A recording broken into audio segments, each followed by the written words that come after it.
science. So I don't know if you know Mary Ferran. Yeah, so she's on my team. And yes, correct. Yes. So I've heard great things about you and your whole family. So yeah.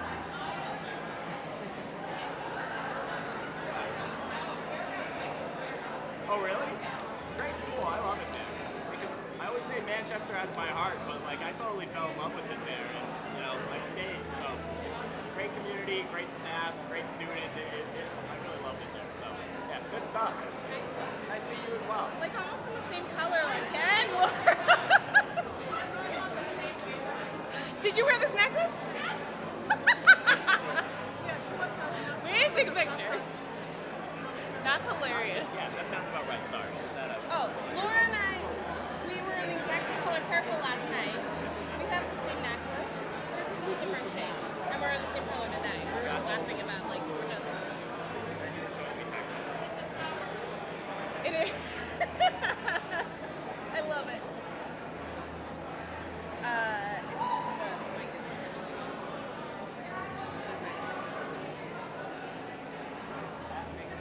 Good morning. How are ya? How are you?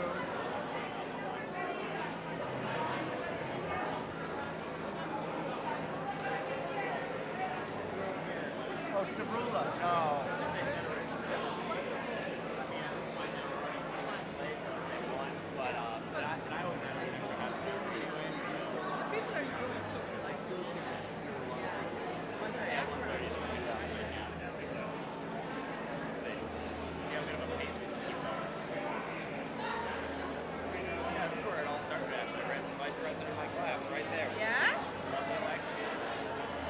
You should put that in your remarks.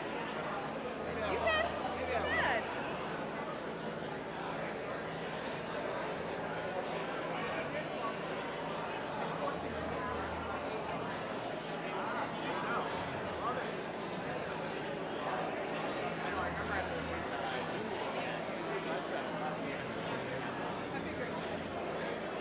I know what you mean.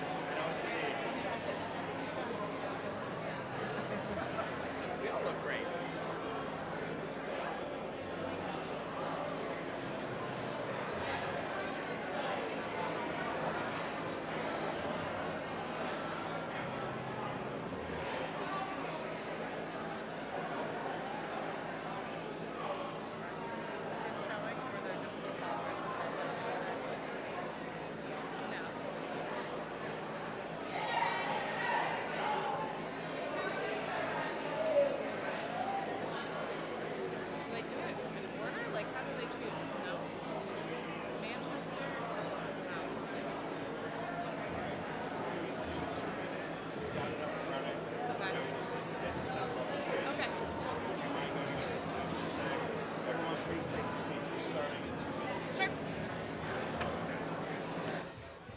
Good morning. No, off.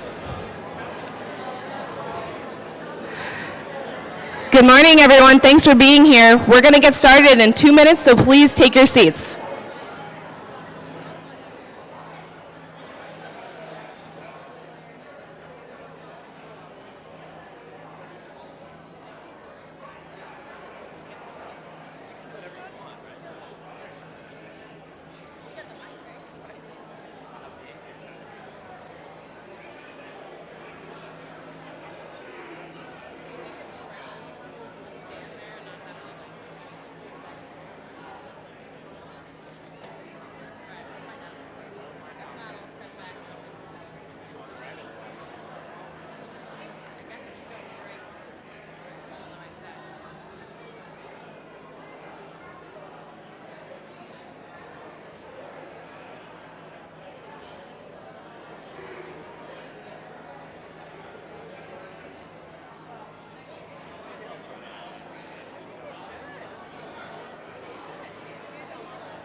All right, who's ready to get this party started?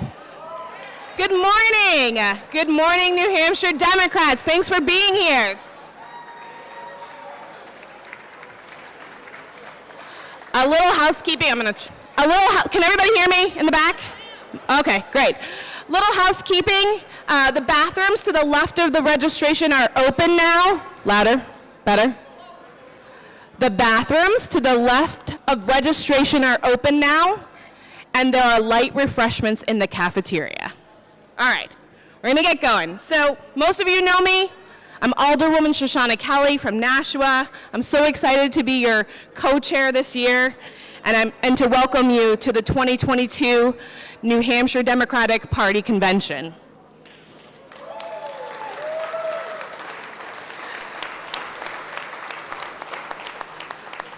As I mentioned, I'm an alderwoman at large in Nashua. I got my crew right here.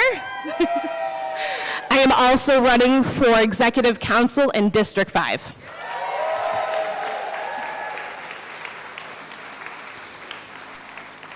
Good morning, everyone. And I'm Peter Argyropoulos. I am a proud public school teacher, and I'm an at-large Board of School Committeeman right here in the great city of Manchester, New Hampshire.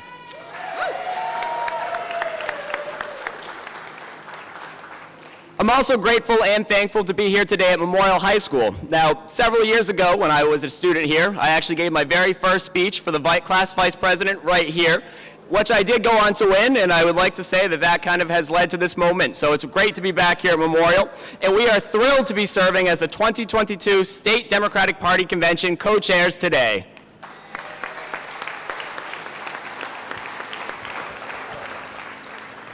I might just take this out. Okay. I was brought up to believe that anyone, no matter your social or economic position in life, can reach their full potential in this country.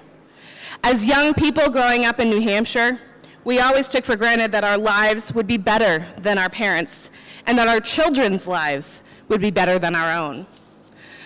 But in recent years, it has become abundantly clear that there are those in our nation and our local politics who want to take us backward. If they get their way, they will repeal reproductive rights, cut funding for public schools in our most underserved communities, allow rampant gun violence to continue unchecked, and fail to address the urgent climate crisis. Time and time again, Republicans in Washington and in Concord have demonstrated their unwillingness to show courage and act in the best interests of their constituents.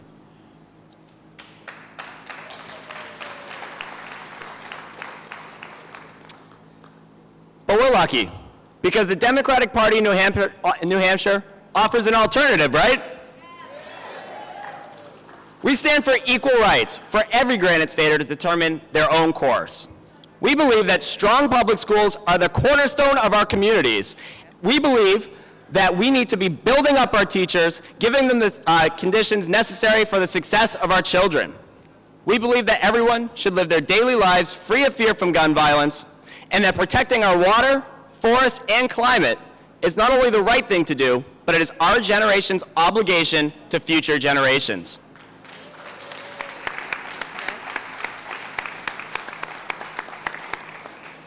So today we ask, if not now, then when? If not us, then who? As I'm sure many of you in this room can relate, Alderwoman Kelly and I did not always see ourselves entering electoral politics. But there comes a time when you can no longer remain on the sidelines. All of us in this room have felt compelled to speak up, to take a stand, and to get in the fight to move this great state forward.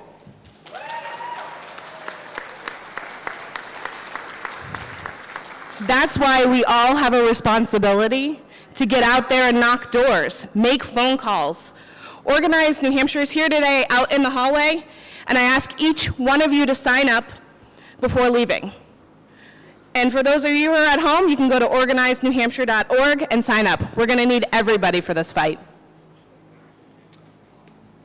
This fall, New Hampshire has the chance to show the world that progressive values are alive and well here in the Granite State. So, together, let's go win this thing.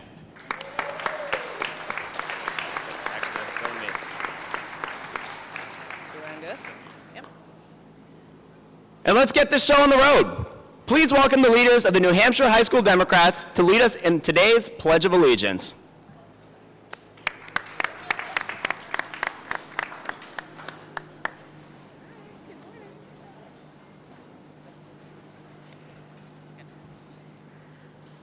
I pledge allegiance to the flag of the United States of America and to the republic for which it stands, one nation, under God, indivisible, with liberty and justice for all.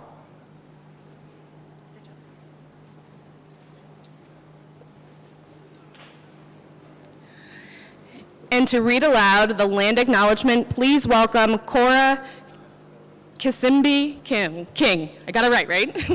Come on up. Hello, everyone. I'm Cora Kissimbing King of the Dover Dems.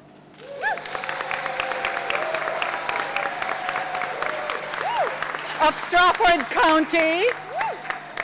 I am the co-chair of the New Hampshire Asian American Pacific Islander Caucus.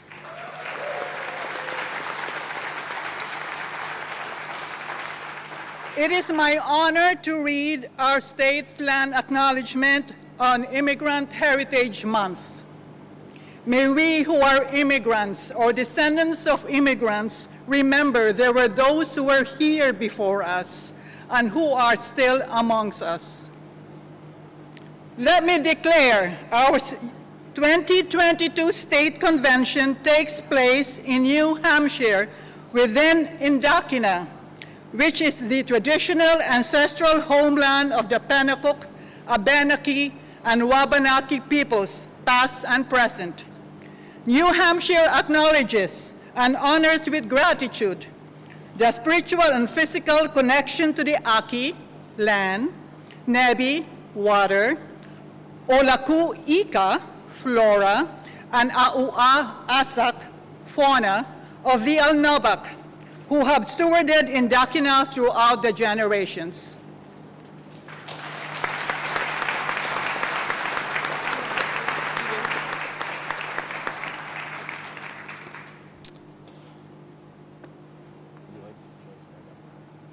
No, she's not coming. She's right over there. She is? Oh. And next up, I am proud to introduce the mayor of our great city here in Manchester, Mayor Joyce Craig.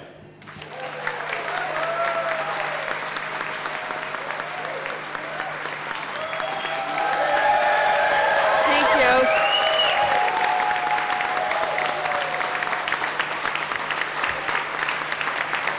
Thank you.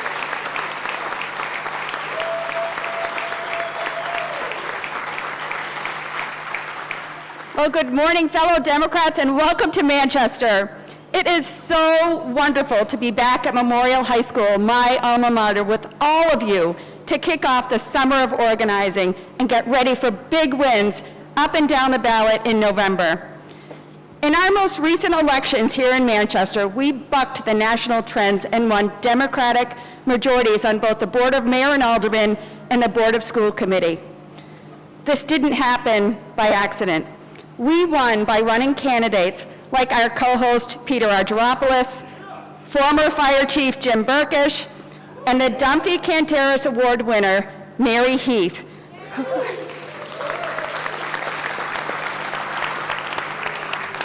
who are all deeply connected to their communities and were willing to put in the work to work with our community and to listen to what our residents had to say, which is so critical when it comes down to winning these elections. And that's exactly what we need to do now through November. That's how we're going to send Maggie, Chris, and Annie back to Congress.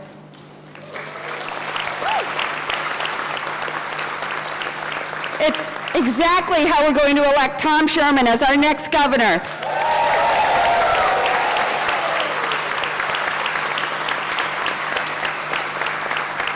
And it's how we're going to elect Democratic State Senate, House, and Executive Council.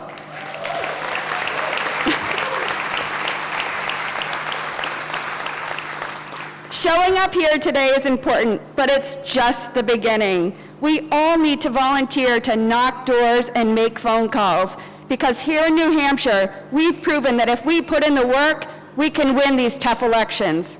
Thank you again for joining us here in Manchester, and I hope after today, you'll join me in our downtown at Arms Park for the Queen City Pride Festival. It promises to be a great time, and I hope that you'll join me down there and enjoy all of what our community has to offer. Thank you.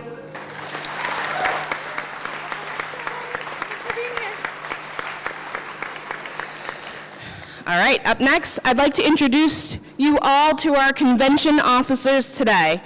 Secretary Carlos Cardona, our treasurer, Cora Kasimbi King, and parliamentarian Bill Christie.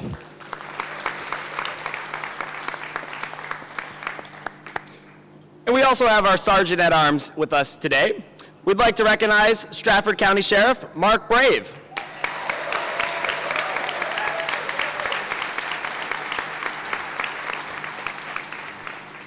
Merrimack County Sheriff David Croft.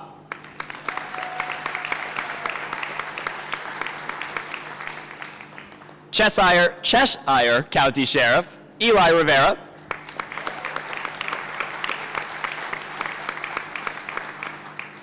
And Grafton County Sheriff Jeff Stiegler.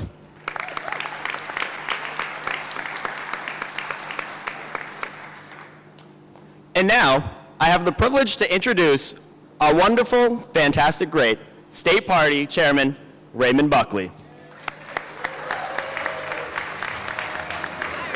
Thank you, Shoshana and Peter. Let's give them a big round of applause. I know they're going to keep today going right on time. Serving as convention co-chairs is a long honor, but it's a lot of hard work, and I just want to make sure that we thank them for everything that they're doing. I want to start off by recognizing some of our great leaders that we have working so hard to build the party up.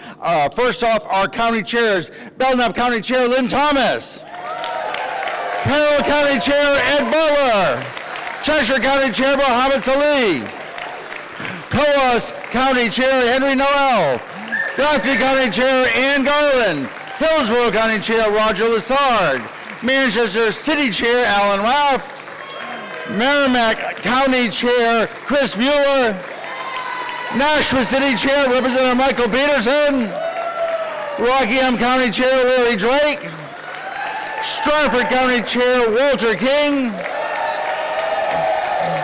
Sullivan County Chair John Streeter. Let's give them all a big round of applause. And while we're at it, if you are a town chair or a city chair or a ward chair, please stand up and be recognized.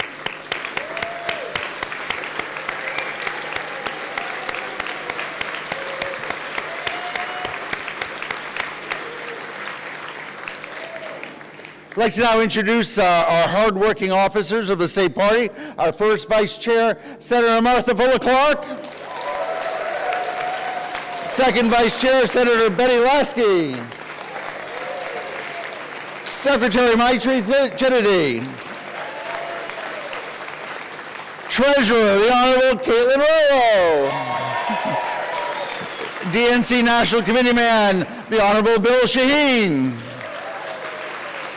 DNC National Committee Woman, Senator Donna Soucy. DNC at-large and DNC Rules Committee member, Joanne Dowdell.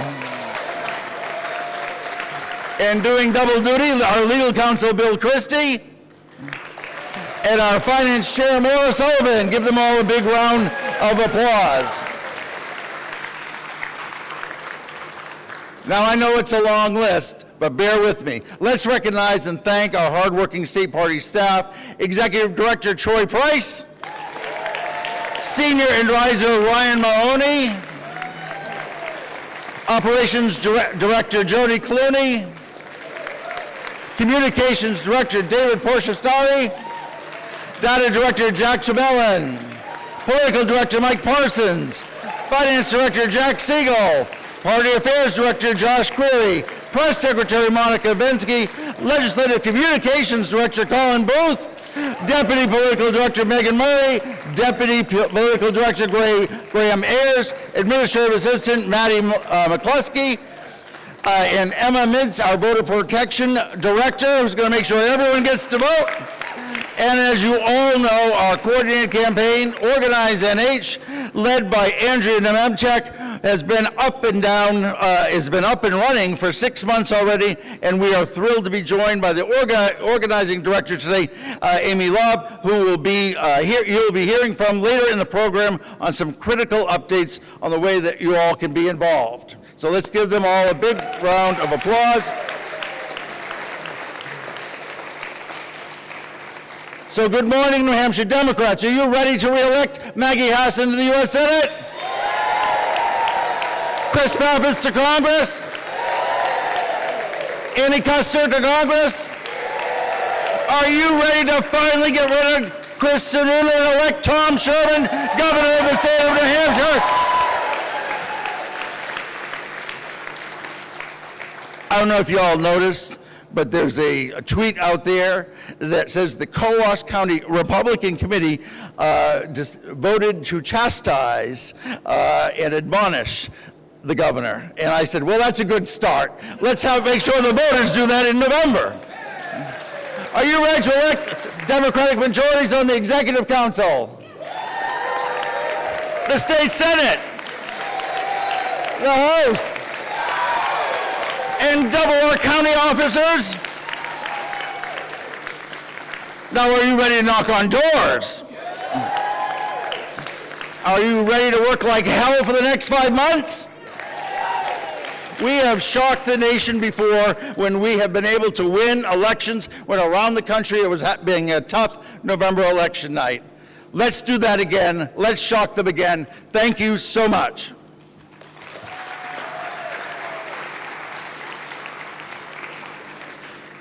It is now time to give our first award of the day, the Peter Ho Burling Legislative Leader Award.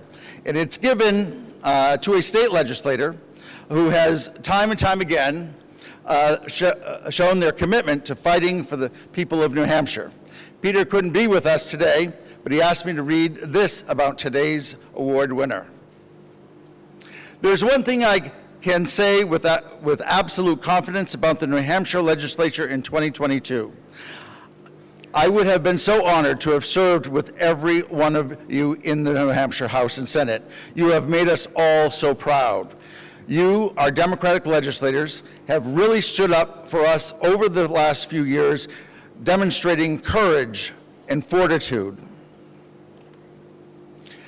In the fight for New Hampshire's future, you are always there. So it is hard to say that there's just one person in this branch who has exceeded the excellent effort turned in by all the Democrats who have stood up for us. But this one legislator has exceeded all efforts through the exercise of hard work, political sophistication, and generosity of spirit. This person has shown time and time again that legislating for the good of our citizens, not the special interests, is the right way to go. So it is with great pleasure that I announce the winner of this year's Burling Award is Tom Sherman, Doctor, Senator, and the next Governor of the state of New Hampshire.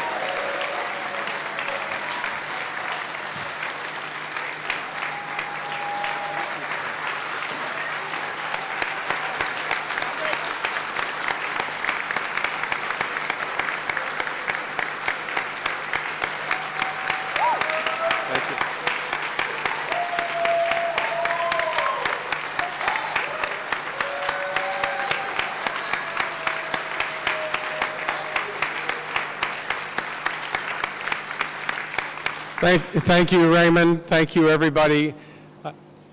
I have gotten to know Peter and his legend of how he performed in the Senate. And one of the things that I feel is really a hallmark is not only what you get done, but how you get it done.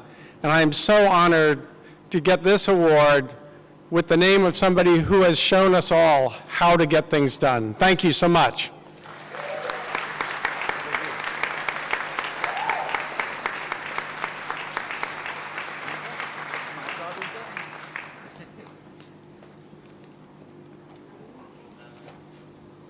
Congratulations again to Dr. Tom Sherman, the next governor of the state of New Hampshire.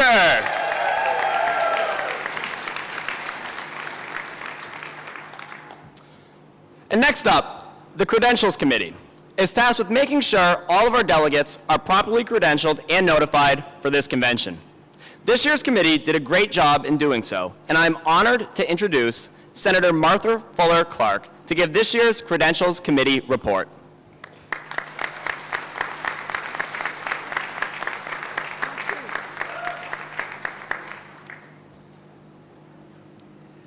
Good morning, New Hampshire Democrats. It's great to see you all here today. And are we going to win in November? Yes!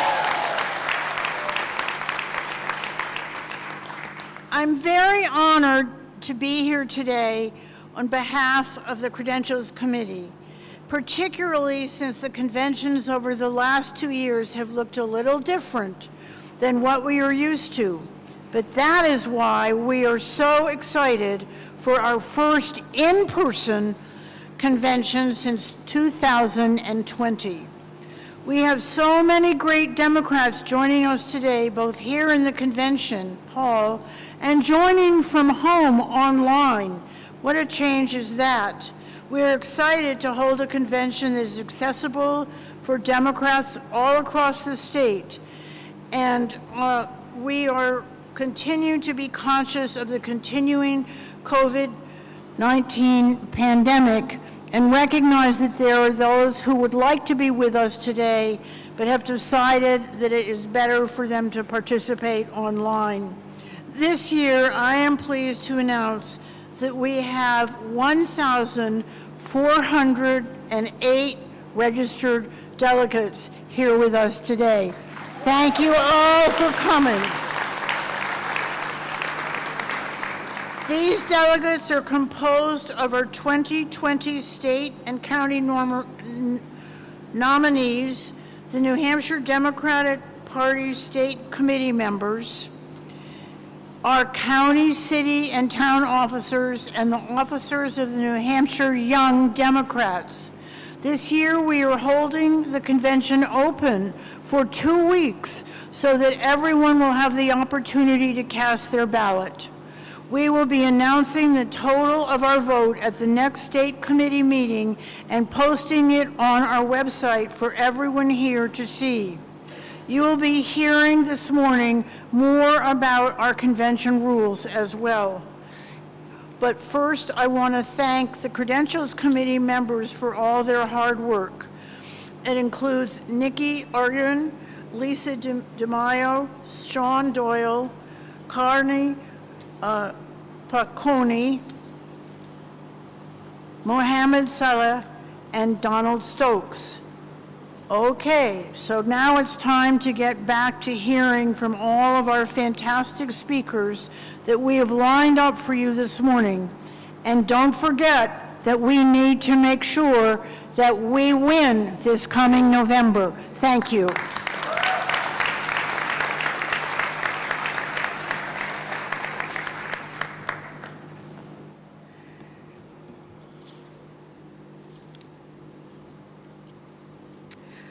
Thank you for that, Senator Clark.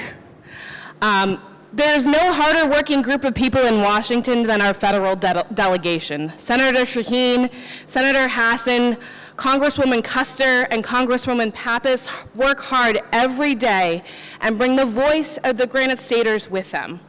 Whether it's standing up for reproductive freedom, working to lower the costs for Granite Staters, building our infrastructure, or bringing much needed funds to grow our communities, these four leaders have made a name for themselves as people who get things done. This fall, control of the U.S. House and Senate will come down to the races here in New Hampshire. And I know all Democrats stand ready to do their part to make sure we send Senator Hassan, Congresswoman Custer, and Congressman Pappas back to Washington for another term. Now, without further ado, please help me in welcoming your U.S. Senator of New Hampshire, Jeanne Shaheen.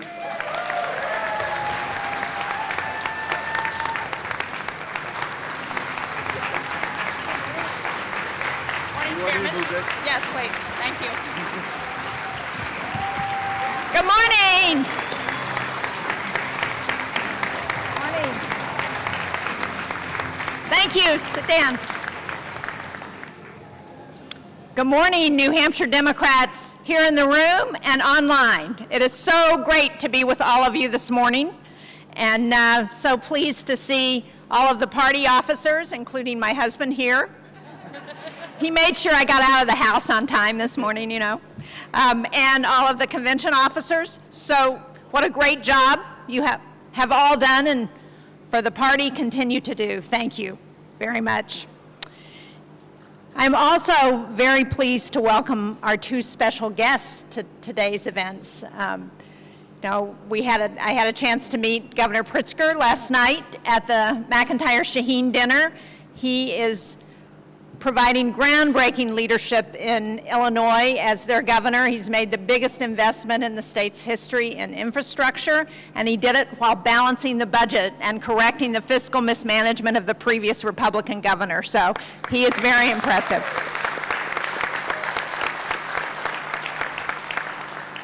And of course, I am so happy that our friend and neighbor, Marty Walsh, Secretary of Labor, is here today.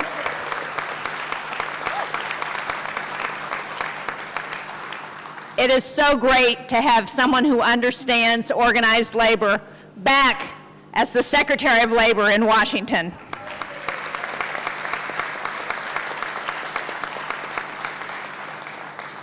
Now, you all know, as I do, that we face serious challenges in New Hampshire and in this country, from gun violence to climate change to ongoing threats to our democracy.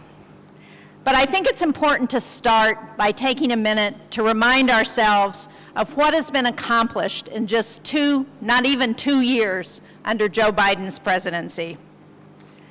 We passed the American Rescue Plan, which has raised millions of families from poverty and created millions of jobs. The American Rescue Plan has made tens of millions of dollars available here in New Hampshire.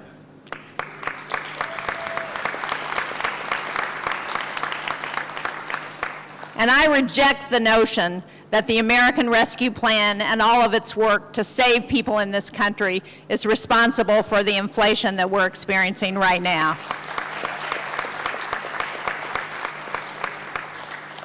And I was proud to be one of 5 Democrats who worked with 5 Republicans to negotiate the biggest infrastructure investment in this country since the 1950s when Eisenhower was president. We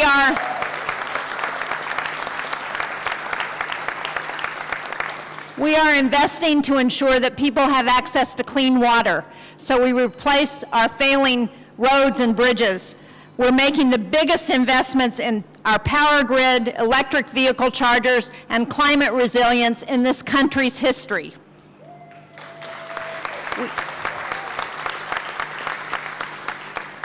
We have saved the postal system, which matters to everybody in this country. And we have restored America's leadership in the world. Donald Trump wanted to destroy NATO. Well, under Joe Biden's leadership, NATO has been strengthened and we have re-engaged with our allies.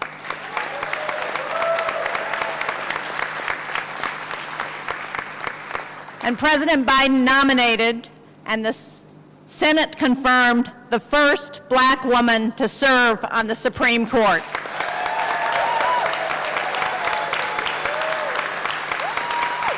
Yes, she deserves a standing ovation. Absolutely. Thank you.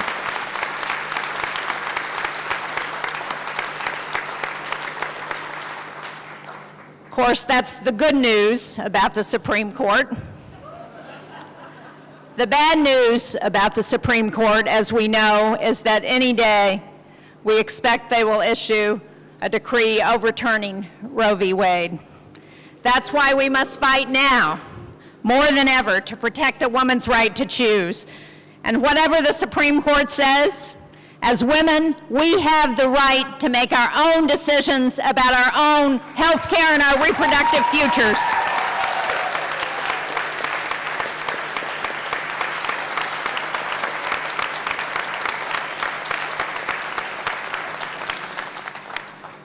And I don't know about you, but I've had enough of Governor Sununu trying to pretend that he's pro-choice. You know? Pro-choice governors do not sign abortion bans, and pro-choice governors do not allow their party to defund Planned Parenthood clinics, and pro-choice governors do not stand by and allow access to reproductive health care be undermined. You know, Chris Sununu is a guy who thinks he should get credit for crises that he's created. Well, New Hampshire women and New Hampshire voters deserve better. We also need to stop gun violence. While I am pleased that after 30 years, we're finally seeing a bipartisan agreement to make some steps to address gun violence, I am very disappointed that even after Buffalo and Uvalde, that the Republicans did not have enough courage to ban children, 18-year-olds, from getting access to assault weapons.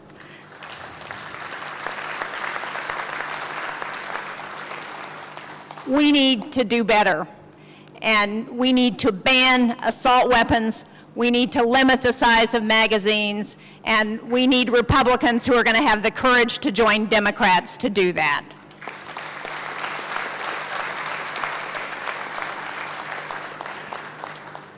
Now, I know that inflation is too high, that families are challenged with high costs, especially at the gas pump. But we can't let that be a reason why we let up the pressure on Russia and let them win this unprovoked war in Ukraine. Vladimir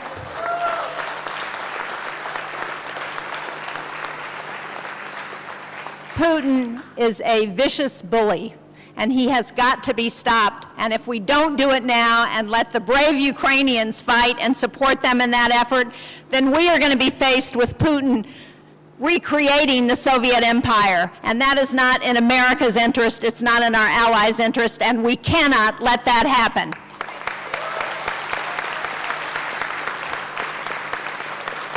You know, thank you, I agree. We cannot let that happen.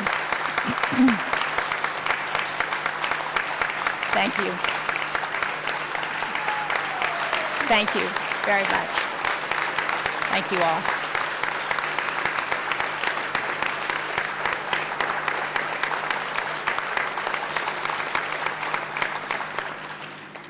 You know, 5 years ago, Vladimir Putin said I could never go to Russia because of my outspoken criticism of him.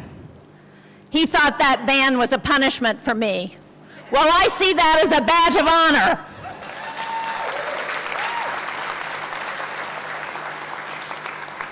We all know there is so much at stake in this year's elections, and we can't afford to sit them out. We have got to re-elect Maggie Hassan. We've got to send Chris Pappas and Annie Custer back to the House. We've got to restore Democratic majorities in the New Hampshire House, the State Senate, and on the Executive Council.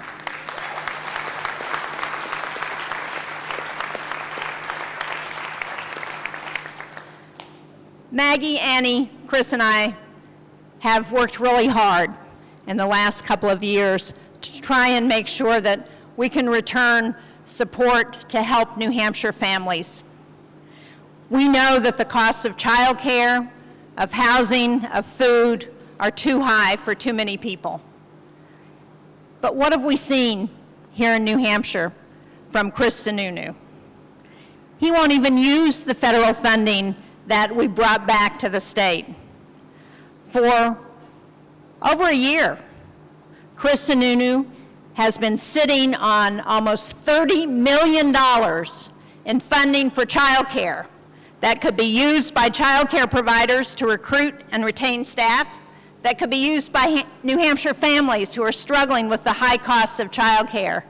And he's still not releasing that money. And he's got a plan that could be written on the back of a napkin. It's so sparse. $18 million in rental assistance has been lost because of Sununu's failure to get funds out the door to renters who are in need. And thousands of New Hampshire renters are still on a wait list for assistance.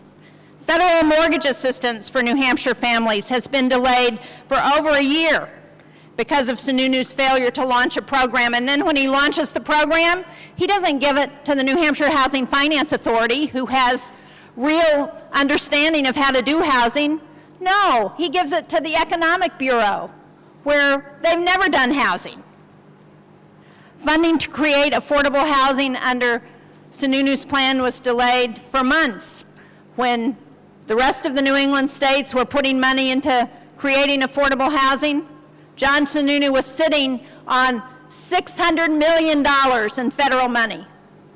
And when he finally offered his plan, Councilor Warmington did a great job last night at the dinner talking about her efforts to do something about this housing plan that he put on the table that didn't mention affordable one time. So thanks to Cindy and the Executive Council, he was forced to go back and redo his plan.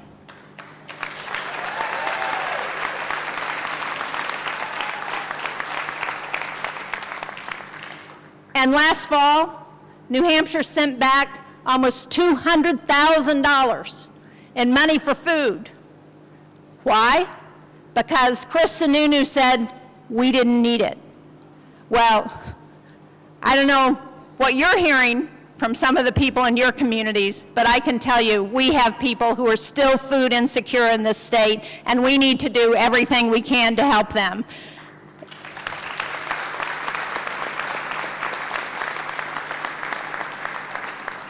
We have had enough of Chris Sununu. It is time to send Tom Sherman to the corner office.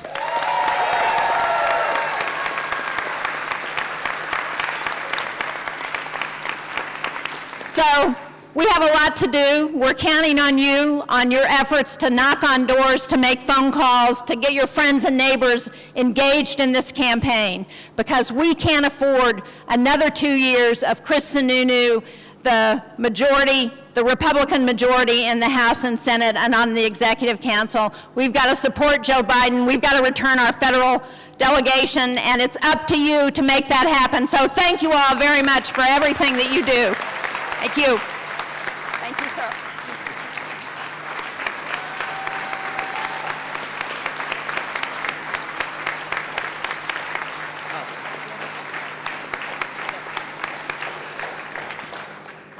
And now I have the pleasure of welcoming to the stage Congressman Pappas.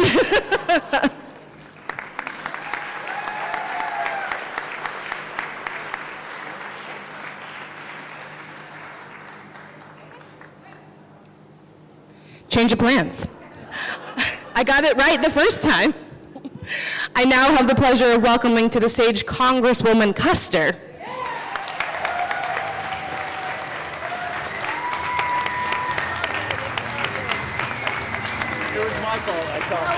Pappas, but that was for you. It's all good. It's all good.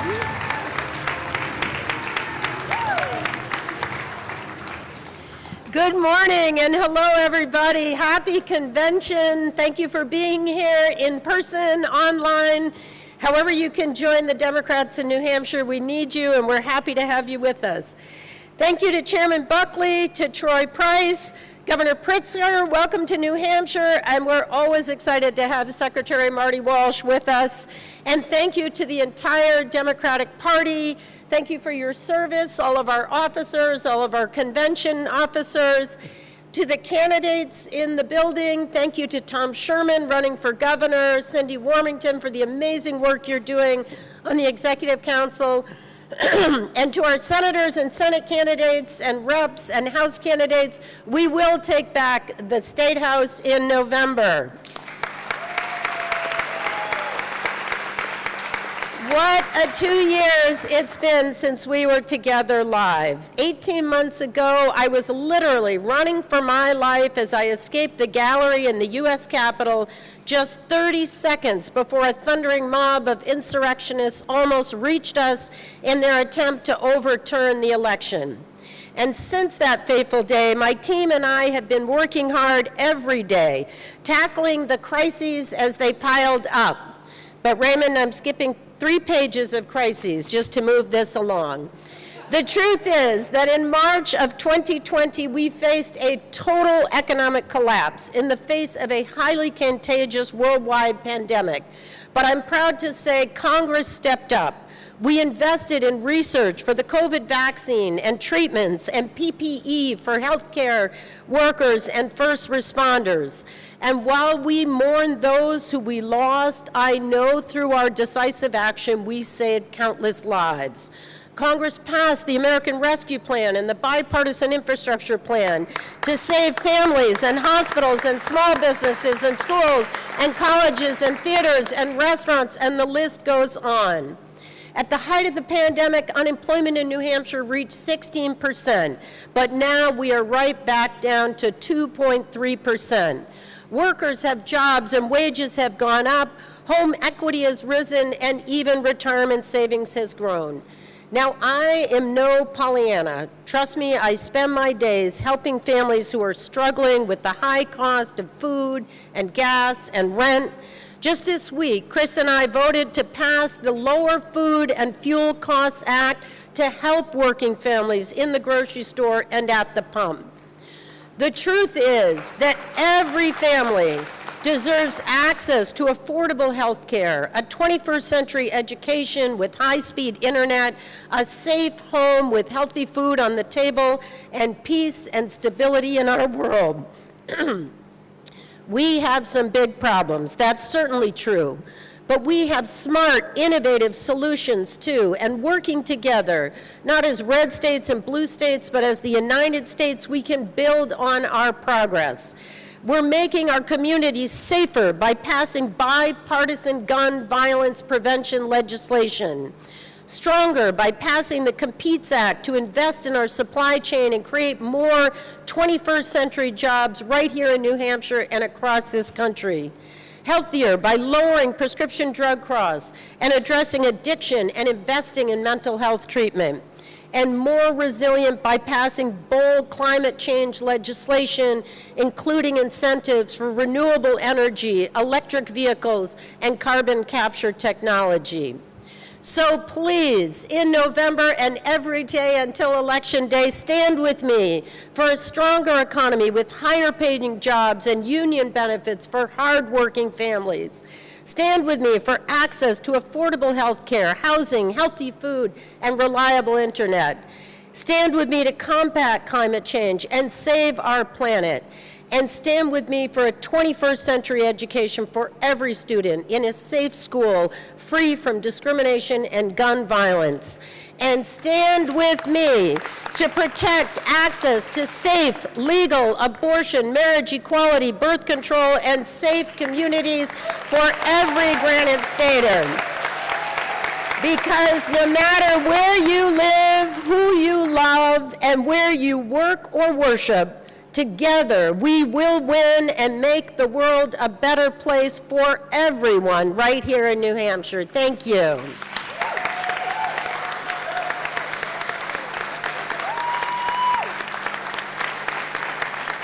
Thank you. Now this morning I have the opportunity to present the 2022 Anne McLean Custer Community Leader Award to a very good friend and a very deserving recipient.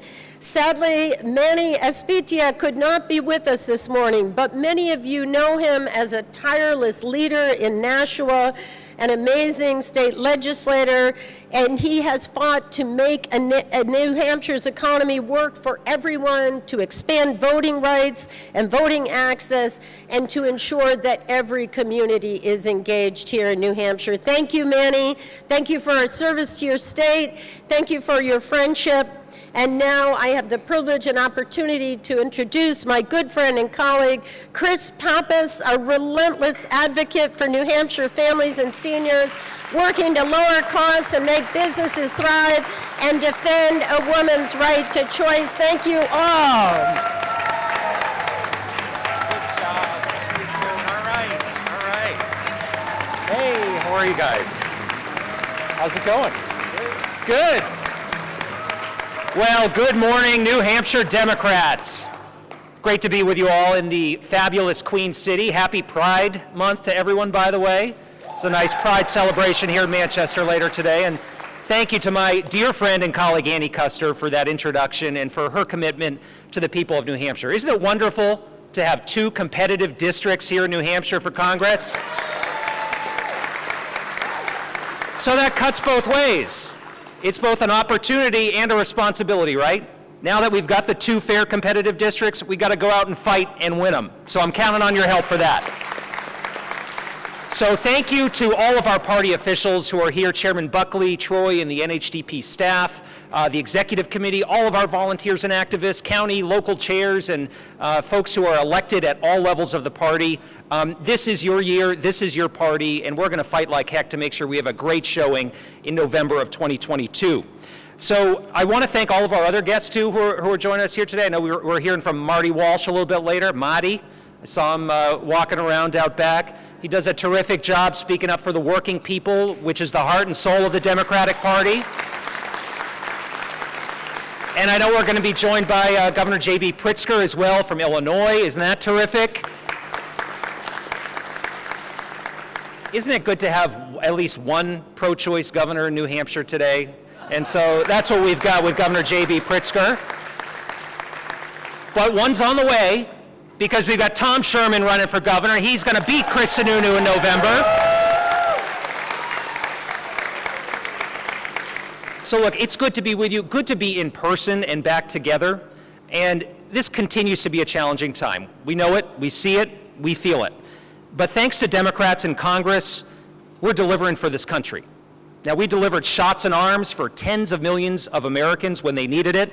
We delivered a middle-class tax cut for 77% of American families, and we cut child poverty in half, by the way, with that tax cut. And we delivered relief to families and to Main Street businesses that were threatened by closing their doors during this pandemic, and now they're opening and our main streets are thriving. We kept the lights on, and we kept 120,000 folks employed through the Paycheck Protection Program and other relief programs that Democrats passed. So, and I should also mention we got our schools back open, by the way, and made sure that we provided direct support to school districts all across New Hampshire in this country. Democrats did that. And we didn't get any help from Republicans. They voted against these survival checks. They voted against funding to reopen our schools. They voted against that middle-class tax cut that cut child poverty in half. And yes, they voted against direct funding to local governments that funded our police officers, our fire departments, our first responders. So there's a record here, and we're going to be talking about this in this campaign. But we've got more work to do in Washington as well to meet the challenges of today. And I'm proud of what we're doing in the House. When we can work with Republicans, we do it, by the way. And we passed a major infrastructure bill that's investing a record amount of money in our roads and bridges and high-speed broadband and safe, clean drinking water here in New Hampshire. Democrats did that with some cooperation.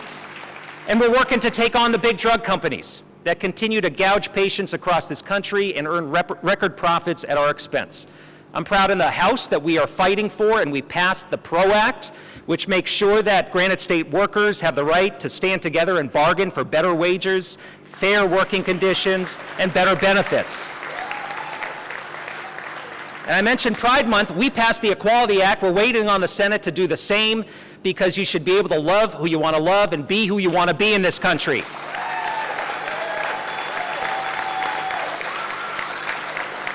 We passed legislation and continue to work to honor the service of our veterans. And we're going to pass a bill next week and send it to President Biden's desk to honor the service of those veterans who have been exposed to toxic substances and burn pits. 3.5 million veterans are going to get connected to care because of the work that we're going to do passing that law.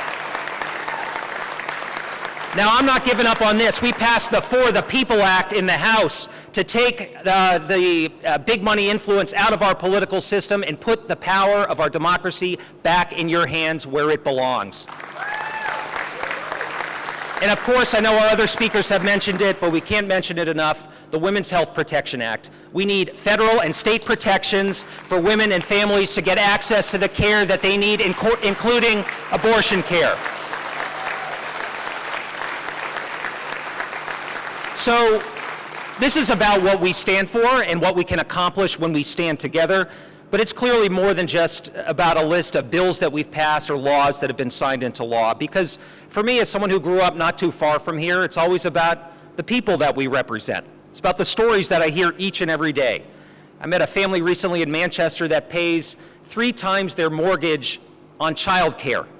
And that's why we're going to continue to fight for affordable, quality child care and early child education in this country. I met a business owner a couple years ago in the throes of the pandemic. He told me he wasn't big on government help, but that PPP loan saved his multi-generational family business and dozens of jobs at his company in Hooksett. And Democrats delivered that. And I think of a single mother that I met who used the child tax credit payment that we approved to finally repair the leaky roof that she had because she couldn't do it because of the cost. I talked to another family that was able to repair a car and ensured that both parents could return to work. So those are the people that we're speaking up for and that we represent. And I think it's clear that Republicans either don't hear these stories, they choose not to listen to them, or they're just willfully ignoring them. Because it appears that they're more interested in groveling for Donald Trump's endorsement in our campaign. You know, more are interested in overturning Roe v. Wade and having the government mandate women, what women can do with their body. They're more interested in standing in the way of bipartisan legislation, including the infrastructure package that we passed. And they're more interested in cozying up to big pharma and the big oil companies than they are in ensuring that our families can pay the bills and meet their obligations. So the difference is clear and stark. You know, we're continuing to fight for legislation that takes on the issue of gun violence and will save lives in our communities here and across the country. But I've got an opponent in my race who's raffling off AR-15s as a fundraiser. Shows you where he stands. I'm proud that I voted for the Women's Health Protection Act in the House. I'll do it again to codify Roe v. Wade. All of my opponents in this race, every single one supports overturning Roe. One even tried to claim that this wasn't about women's health care at all or women's rights, and we know that's not true. Now, Senator Shaheen mentioned this, and we're very proud of the work that we've done to impose crippling sanctions on Vladimir Putin and Russian oligarchs. We've gotten ourselves permanently banned from Russia, which is just okay by me. But one of my opponents actually called me a traitor for supporting these sanctions and for supporting Ukraine. Well, let me tell you this. There is nothing more patriotic and nothing more American than supporting freedom and democracy and the people of Ukraine right now when they need our help.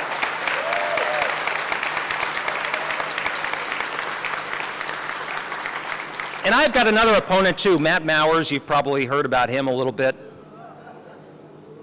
He voted in a couple different states in the same election once. But he's cashing checks as Big Pharma's DC consultant and shadow lobbyist, and he's actually opposing efforts to negotiate cheaper drug prices for American patients and consumers under the Medicare program. He wants bigger bills for American families and bigger profits for Big Pharma, and that's just wrong for New Hampshire. So, all these candidates who continue to spread the big lie about what happened on January 6th, they're out of step with the people of New Hampshire, and they're not doing what's necessary at this crucial juncture for our country to protect and safeguard our democracy. Now, this is the same dangerous lie that led to the deadly riot at the U.S. Capitol on January 6th and the deaths of 5 law enforcement officials and injuries to 150 more who were defending our Capitol and were simply doing their jobs that day. So let's get one thing clear. You can't say back the blue and then beg for the endorsement of the man who summoned a violent attack to the Capitol on January 6th.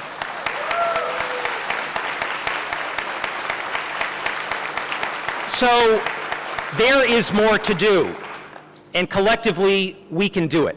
There's more work to bring down energy costs, more work to lower grocery bills, more work to find relief for Granite Staters at the pump.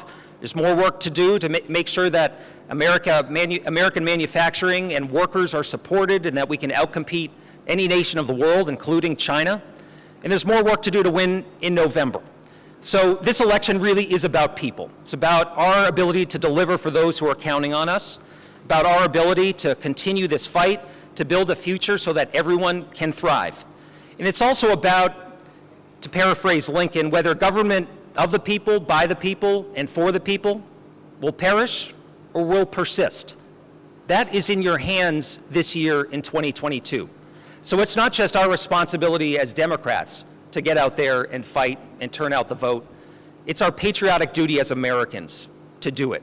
And I hope you'll join me in that fight. We've got a tough race, but I know New Hampshire Democrats have proven time and again that we can win these tough fights, that we can build the coalitions we need to not just win in November, but to deliver for the next 2 years, and I'm counting on your help to do just that. Thank you all so much for being here. Thank you.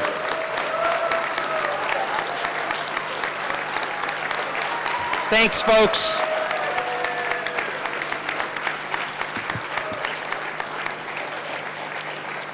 So with that, I'm going to bring up our next speaker. We've got a tireless delegation in Washington that works each and every day going to bat for the people of New Hampshire. We've got not one, but two women trailblazers who have been the first women to serve as governor and U.S. senator. And I'm going to introduce the second one. But really, when you think about the issues of the day and the work that gets done in our nation's capital, Maggie Hassan is right in the thick of it. If there's a problem to be solved, Maggie Hassan is rolling up her sleeves, and she's doing it. Whether it's how to lower the prices of gas at the pump, or how to make sure that you don't all receive surprise medical bills, or how we provide the relief that we need to Granite State businesses and families, she's doing it each and every day. I'm proud to call her a friend. Let's work like heck to make sure that Maggie wins her race in November. And please welcome our United States Senator Maggie Hassan.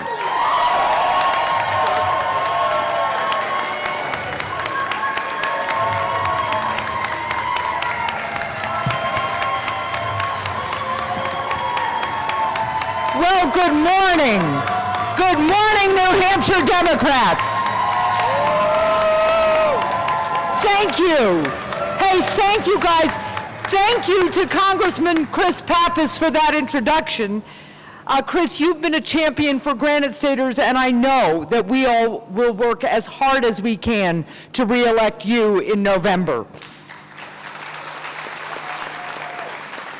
And it's also great to know that we are joined today by two great friends of New Hampshire. Marty Walsh is somewhere in the House. So Secretary Walsh, thank you for being here, and thanks for all you do for the working people of Granite State and the country.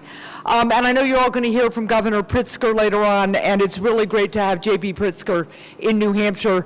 He has shown such leadership as governor of Illinois, really standing up for Illinois' families. So I'm really grateful to these two friends of New Hampshire for giving us their time and insights today. But mostly, though, I just want to say a huge thank you to New Hampshire Democrats. Your hard work won this Senate seat in 2016 by 1,017 votes. And I am so grateful for everything that you all do to keep our party strong. During my time in public service, I have really sought to follow the example that Granite Staters set of listening to each other and solving problems. On issue after issue, I've worked to get results on the priorities that matter to you. When I heard stories from Granite Staters who were facing thousands of dollars in unexpected medical bills, I knew we had to do something. That's why I worked across party lines and took on the entire healthcare industry to end the absurd practice of surprise medical billing.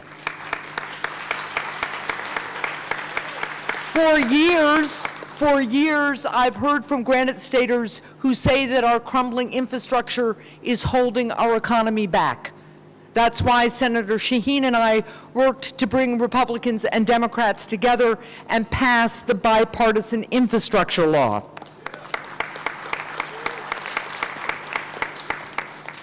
I'm running for re-election because there's more work to do.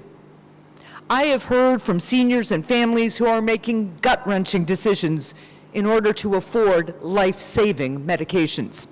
That's why I'm taking the fight to Big Pharma and pushing to allow Medicare to negotiate prescription drug prices. I have spoken with families who are struggling to keep up with skyrocketing gas prices.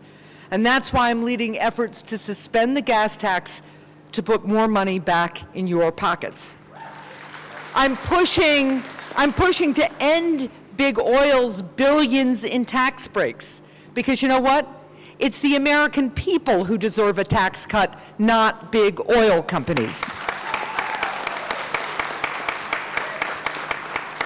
Unlike my opponents, I know that a United States Senator is supposed to answer to the people who send her to Congress, not to Mitch McConnell and corporate special interests.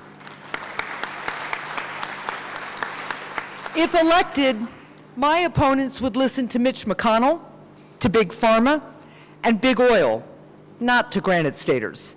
They won't listen to Granite Staters demanding lower prices for prescription drugs. Instead, they would do the bidding of Big Pharma. They won't listen to the New Hampshire families who want to bring down prices at the pump. Instead, they would take orders from Big Oil. And my opponents have made themselves very, very clear that they are not interested in listening to New Hampshire women. If elected, the Republican men running against me, and yes, they are all men, would vote to ban abortion and defund Planned Parenthood. In the world's greatest democracy, they would make women second-class citizens. We can't let that happen. And I promise you that as long as I am your senator, I will fight as hard as I can to protect the right of every woman to be a free and equal citizen in our democracy.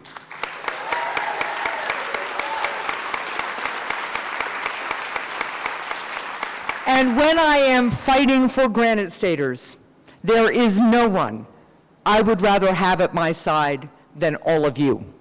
Because winning tough races is what New Hampshire Democrats do best.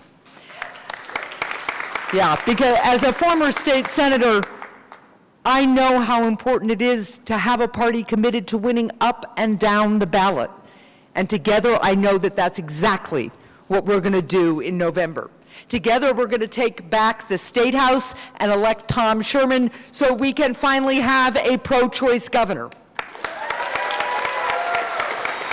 We are going to win the Executive Council so Cindy Warmington no longer has to hold the line all on her own.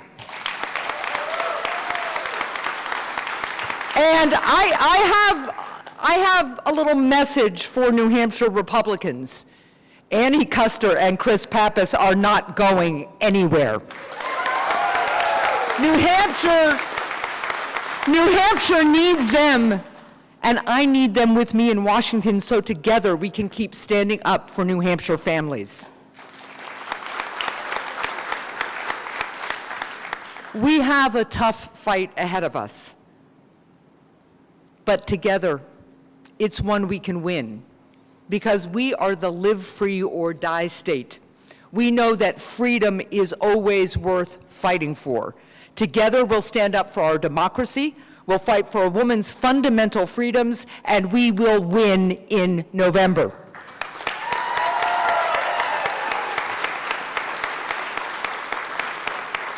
So now I have a really distinct honor to present the Spirit of Opportunity Award. Every step of the way, through her time in public service, Alexis Simpson has embodied what is best about New Hampshire. Under her determined leadership, the Exeter Democrats flourished. I saw firsthand how she strengthened our party, helped win tough races, and get more Exeter Democrats involved in our political process. This is one of Alexis's greatest gifts. She has the ability to inspire others to live up to our Granite State values by getting off the sidelines and trying to make a difference for our communities.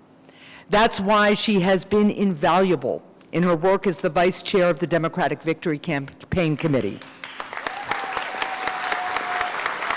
In that role, Alexis has continued to bring in more voices from the margins. She's elevated a new generation of Democratic leaders and already helped New Hampshire Democrats win a series of historic victories last year. And as a faith leader, Alexis has provided a powerful voice on behalf of New Hampshire women and has been on the front lines of the fight to protect a woman's freedom. We're lucky to have her continued advocacy and her leadership during this difficult moment for our state. For embodying Granite State values, for her fearless leadership, and for her tireless efforts to keep our democracy strong, I'm honored to present the Spirit of Opportunity Award to my friend, Alexis Simpson.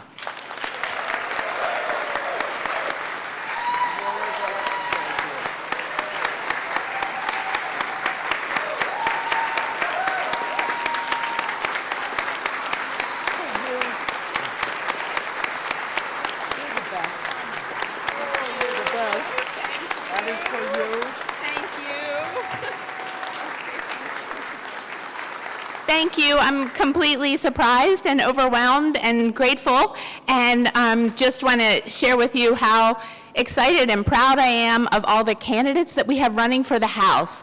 Over the last couple weeks, we've been able to meet them while we're recruiting at the last minute, and you all should be very, very proud of the people that will serve you come November in the House. Thank you.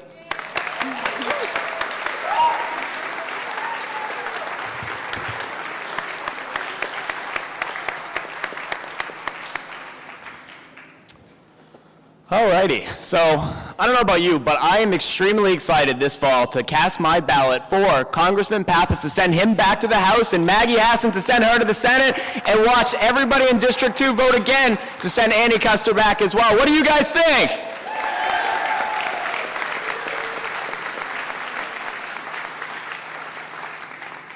Now, as has been noted today, these are some of the people who fight for us here in New Hampshire, but there are so many more, and so many more who are stepping up to the plate to get in that fight and run a great campaign to hope to be able to do that for all of us here.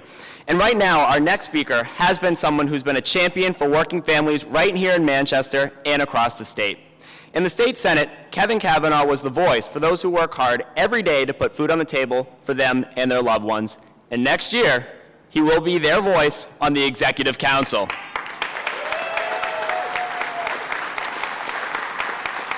Please join me in welcoming my good friend, Senator Kavanagh.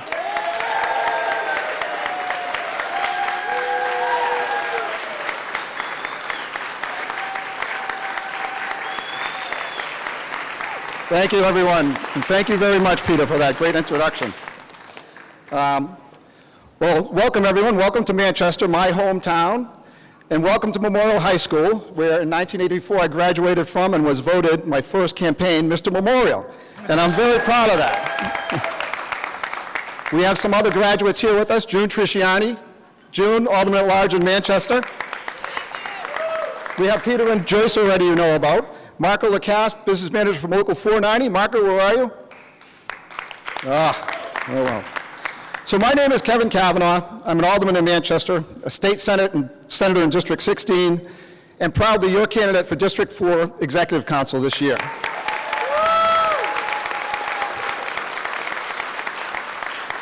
Now, Manchester has a great history. The Manchester Mills were built by the Irish, French, and Greek immigrants that came to this country for a better life. Our next speaker's parents did the same thing. They came to this country for a better life. He got a union job, and after years of working as a laborer, he decided to run for elected office to stand up for working families. When I was thinking about running for alderman in my first race, I was talking to my good friend Joyce Craig.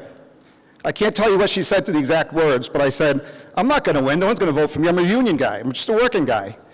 And she said, that's garbage, Kevin. Look at the mayor of Boston.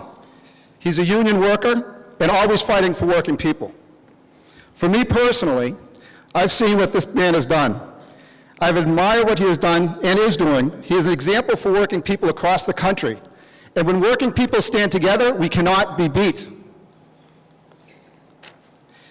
He is a former mayor of Boston, a lifelong champion for blue-collar workers, and a fighter for opportunity and dignity for all people.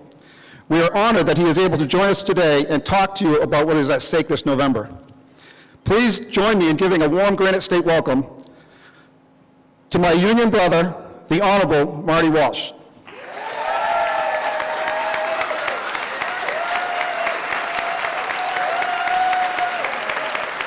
Mr. Chairman, how are you, sir? Welcome back. How are you?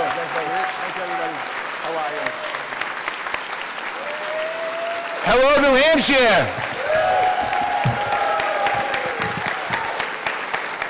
Thank you very much. Senator, thank you very much for that introduction. You're awesome, and you're the best. So thank you very much, brother. It's good to be here with you today.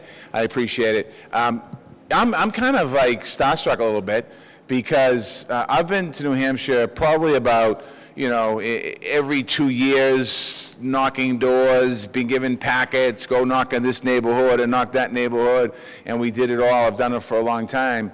And when I was asked to come up and say a few words at the convention, I was like, this is big time. This is big time. I'm like, wow, what am I going to say? And I don't know if there's a young woman from one of the reporters in the room, and she asked me out in the question, are you running for president? I said, no, I'm not running for president. I'm coming up to speak to the delegates of the Democratic Convention. And it's really exciting to be here. So I want to say thank you. Thank you.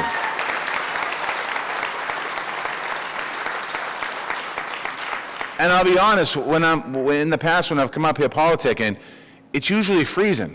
And I'm knocking doors in October with gloves on and boots on, and you get snow on the ground, everything else. So it's nice to be here today.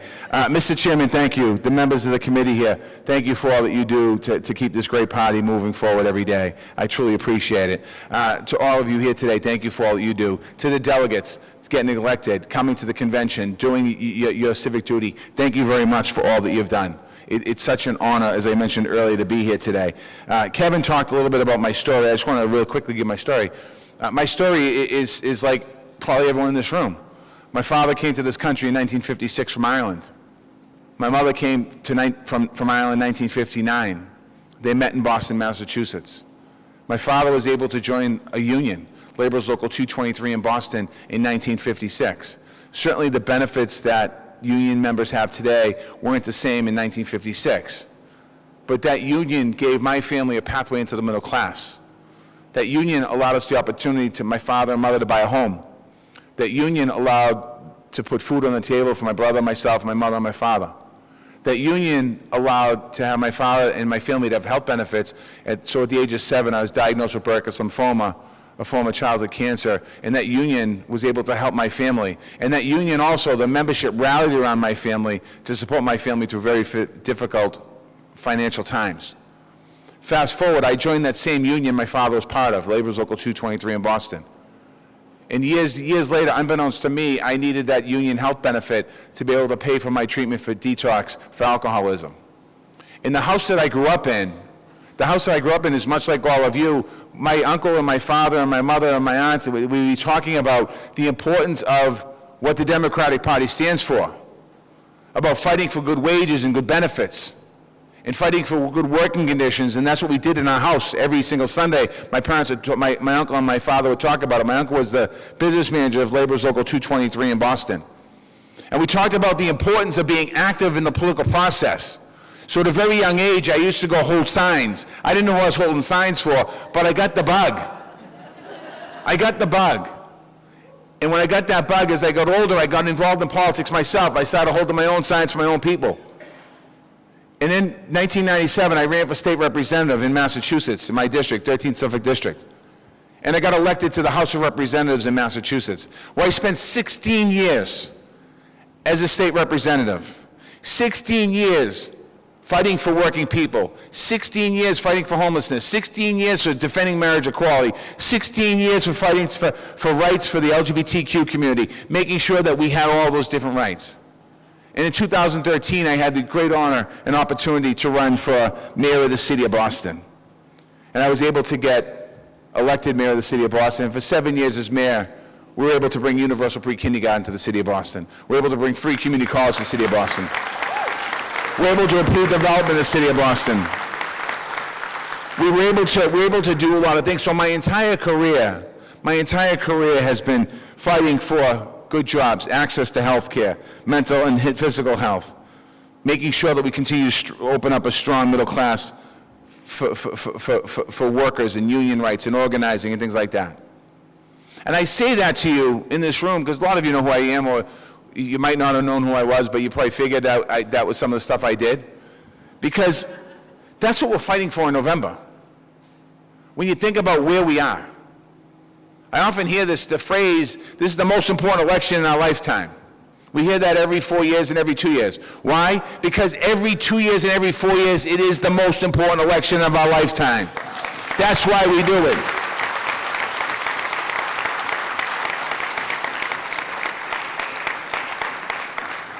I want to take you to Washington for a minute.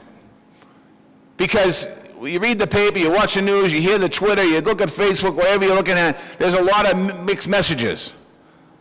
When President Biden took office, I want to take us back to a year and a half ago. There was no plan for vaccinations. There was no plan on how we're going to deal with COVID-19. There was no real plan, no plan. And those of you in this room that work for local, I was the mayor of Boston, we didn't have a plan how to deal with COVID in the beginning. We were on our own. There was no plan to reopen schools. There was no plan to reopen colleges. There was no plan to reopen work. There was no plan to get that moving forward. There was no plan to reopen our economy. There was no real plan to get people back to work. Companies were like, how are we going to get people back in the office? How are we going to get people back to work? There was no plan. The president and his administration and the Democrats in Congress had to start from scratch just a year and a half ago.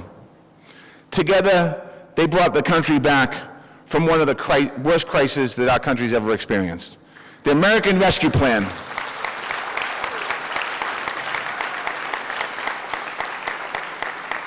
I was sitting as mayor of Boston when the American Rescue Plan passed.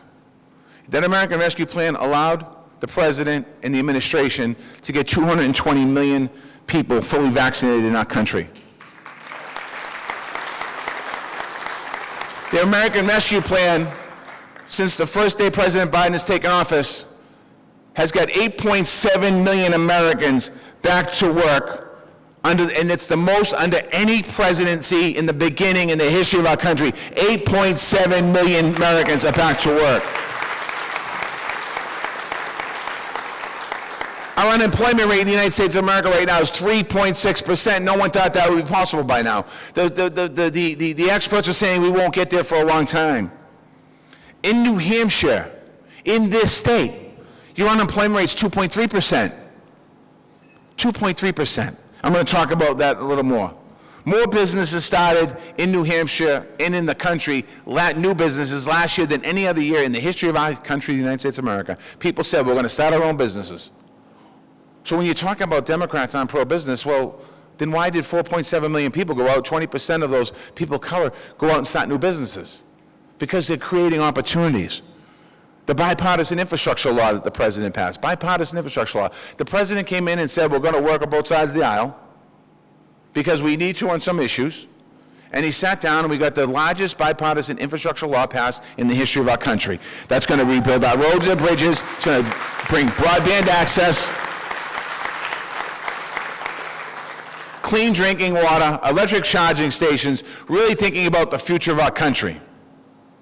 There's also the Bipartisan Innovation Act to invest in domestic manufacturing that's going through the Senate right now, that we need to make sure, the president's talking about bringing manufacturing back to America. The reason why I bring this up real quickly is that we, we in this room are fighting for middle-class jobs all day long, all the time. President Biden talks about the economy. He talks about the trickle-down economy. We all remember the trickle-down economy. It's going to start at the top, it's going to trickle down to all of us here, and it's going to trickle down all across America. Well, you know what? It didn't trickle anywhere. It didn't even drip down to us. It never came down. And the president was talking about how do we create an opportunity. I told you that story about my parents because we weren't rich and we weren't poor, but we were in the middle class.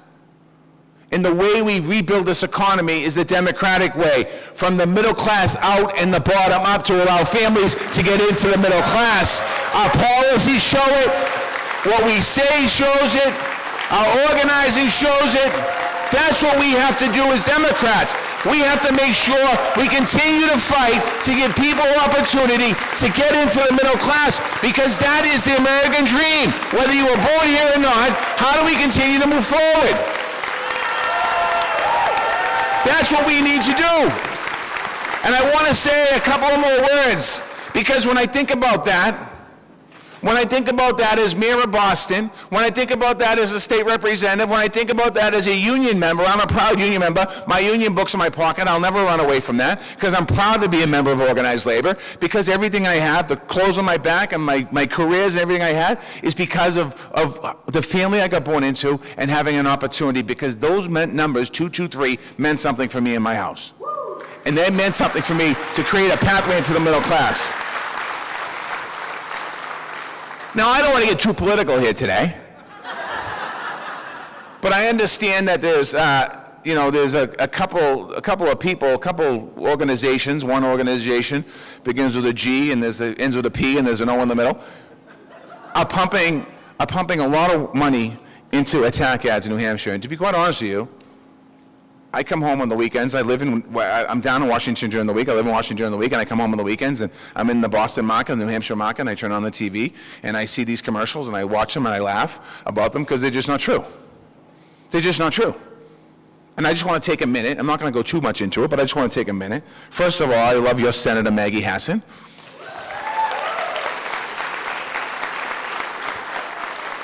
I worked with Maggie when she was the governor here. I was up on election day, the day that Maggie won the state Senate race, the United States Senate race.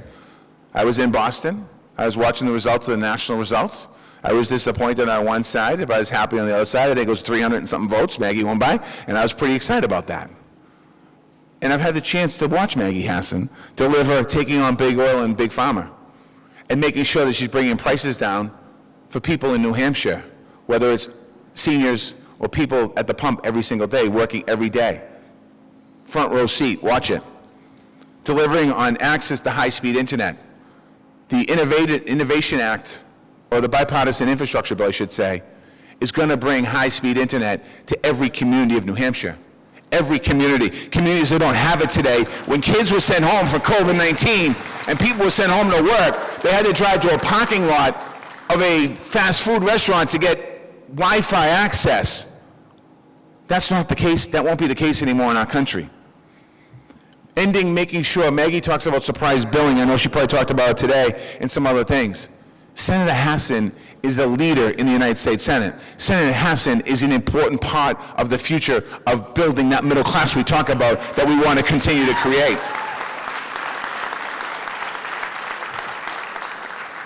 Congressman Pappas, I met Congressman Pappas before he was a congressman, knocking doors at one of the campaigns we were doing, working to stand up for small businesses. I talked about those small businesses, those 4.7 million people that went out, God bless you, that went out and created the small businesses in our country, making sure we have the support to help our small businesses, making our community safer, supporting men and women in uniform.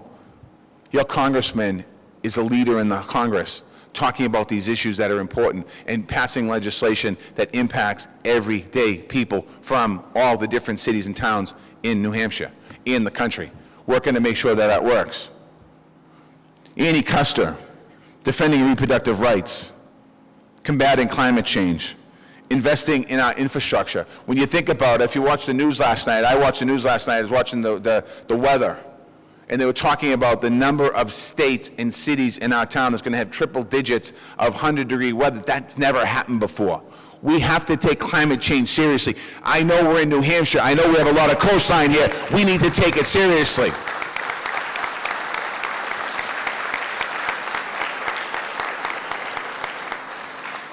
And Senator Shaheen, who has fought to deliver for New Hampshire year after year, is she's a national leader on healthcare, environment, and common sense gun legislation. We saw what's happening around the country.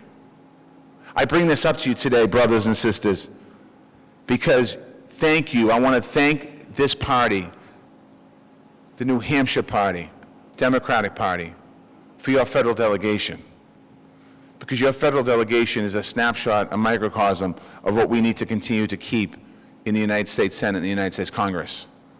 We need to continue to make sure we send great people there that have supports of issues that impact all of us.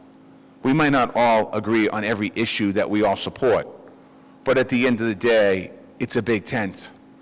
And the Democratic Party, the fundamental of our party, is to make sure that we continue to fight for our communities. The difference is, we as Democrats, we fight for everybody. It doesn't matter if you have a D or an R or an I, you're unenrolled or whatever it is, we fight for everybody.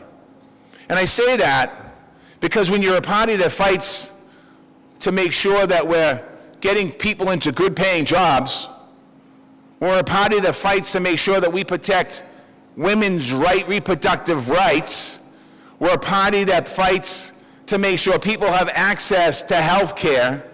We're a party that fights to make sure that people have opportunity when they retire, that they don't have to go on public assistance. They've worked 50 years, they don't have a pension. We're a party that fights to really create opportunity to make sure that the future of America is strong. I don't mean to put it on you, but you have an opportunity over the next 5 months. We have to continue to stay united. We need to continue to move forward. We need to do everything we can, not just here in New Hampshire, to send your delegation back, your entire delegation intact as it is today, but we need to make sure around the country that we send delegations around the country back to the United States House and the United States Senate, because there's so many important pieces of legislation and there's so much work to do. This country has gone through a lot in the last 6 years. From the pandemic, of a global pandemic, to a pandemic of a person sitting in the White House.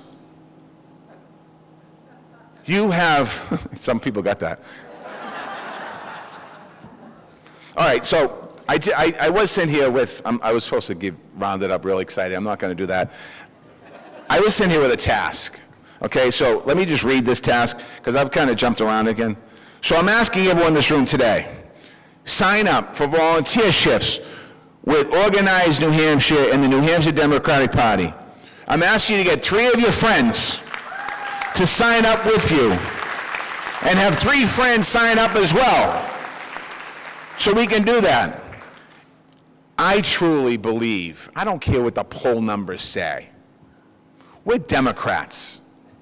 We're not going to be outworked. We're not going to be out-organized.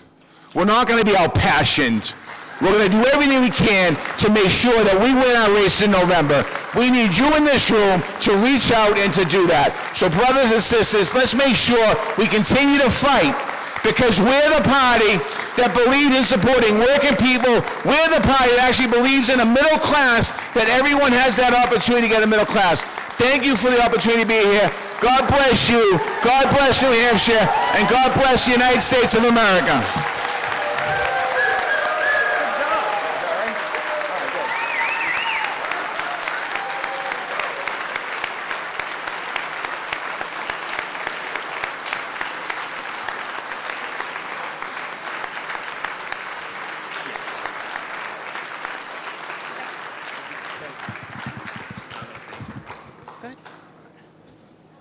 All right. Well, thank you so much for being here today in New Hampshire. We are so happy to have Marty Walsh back here to give that fantastic speech that he just gave. Isn't that right?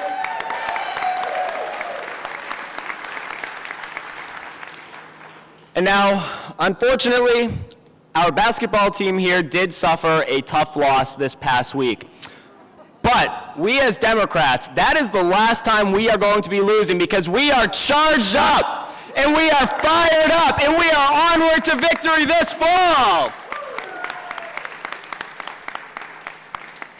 And with that, I'm going to pass it over to Alderwoman Kelly to get us going here. Thank you. These last 2 years, we've watched as Republican leaders have pushed our state to the right.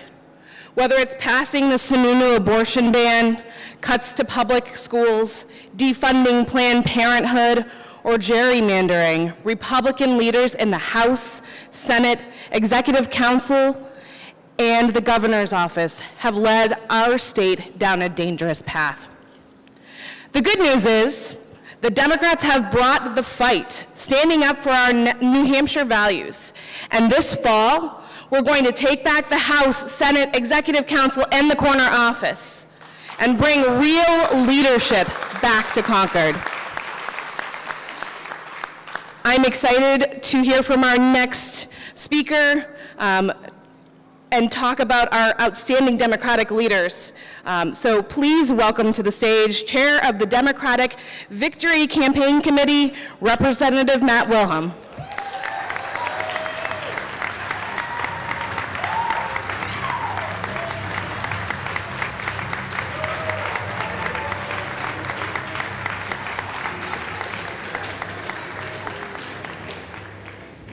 Thank you so much, Joe. Thank you.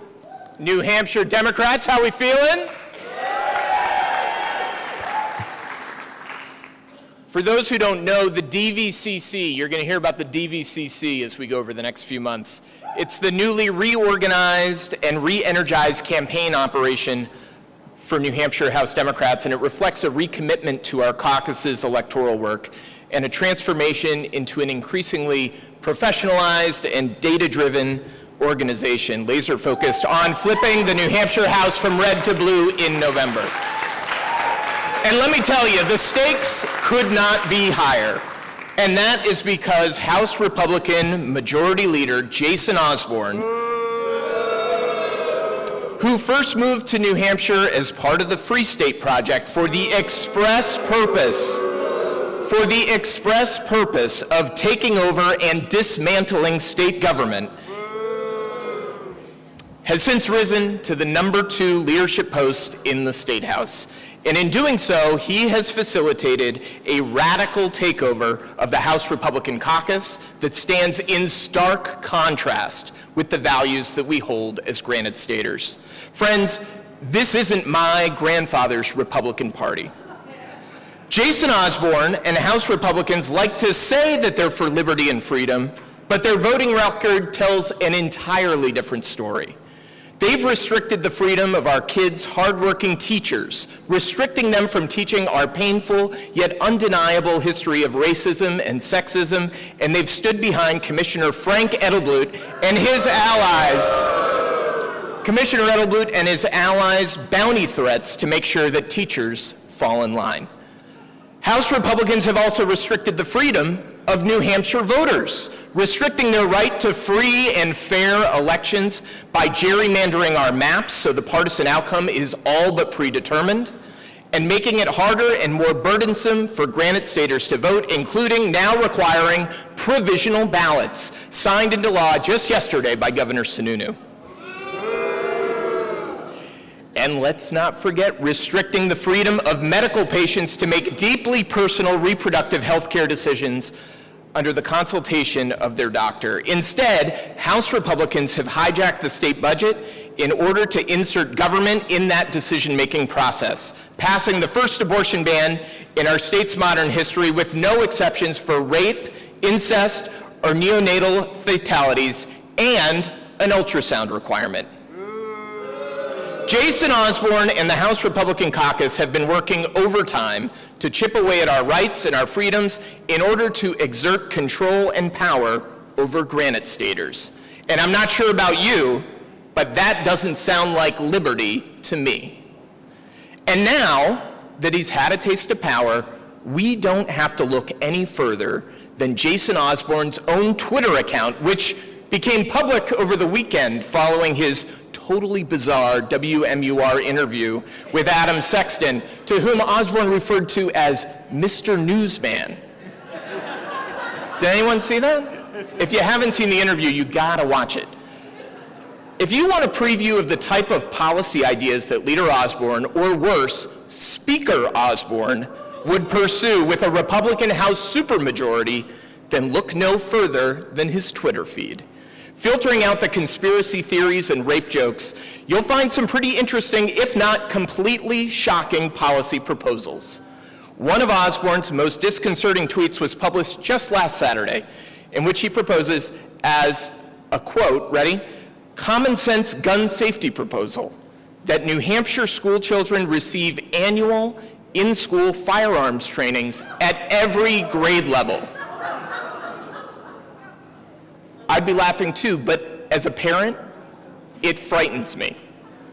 So instead of expanding criminal background checks or closing the gun show loophole, which the vast majority of Granite Staters and House Democrats have worked hard to pass over the last couple terms, the House Majority Leader wants to put guns in the hands of our kids in our schools. So let's be clear, a vote for any House Republican this fall is a vote to fulfill Jason Osborne's dream of a veto-proof supermajority and an unchecked fringe right-wing extremist policy agenda at the State House, and we cannot let that happen.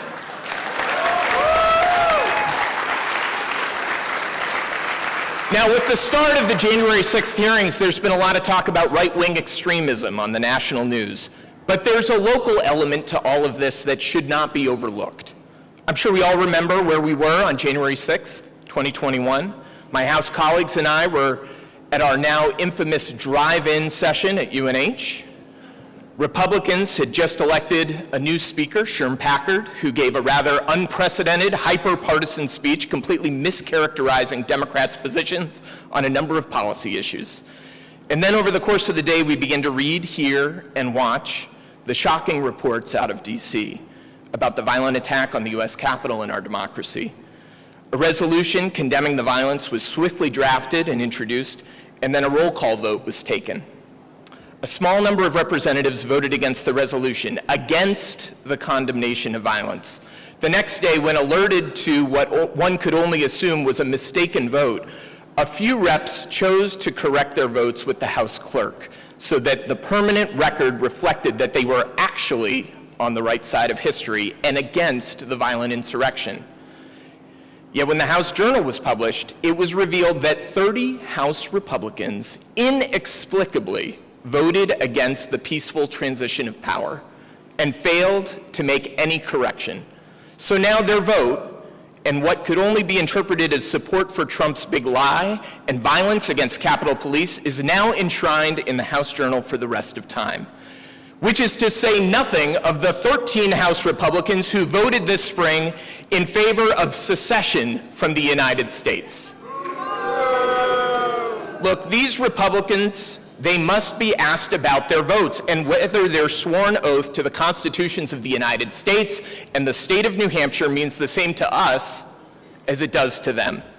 It's the pattern of right-wing anti-American behavior that I find so deeply concerning and completely out of step with our Granite State values, which is why they must be held accountable at the polls this November.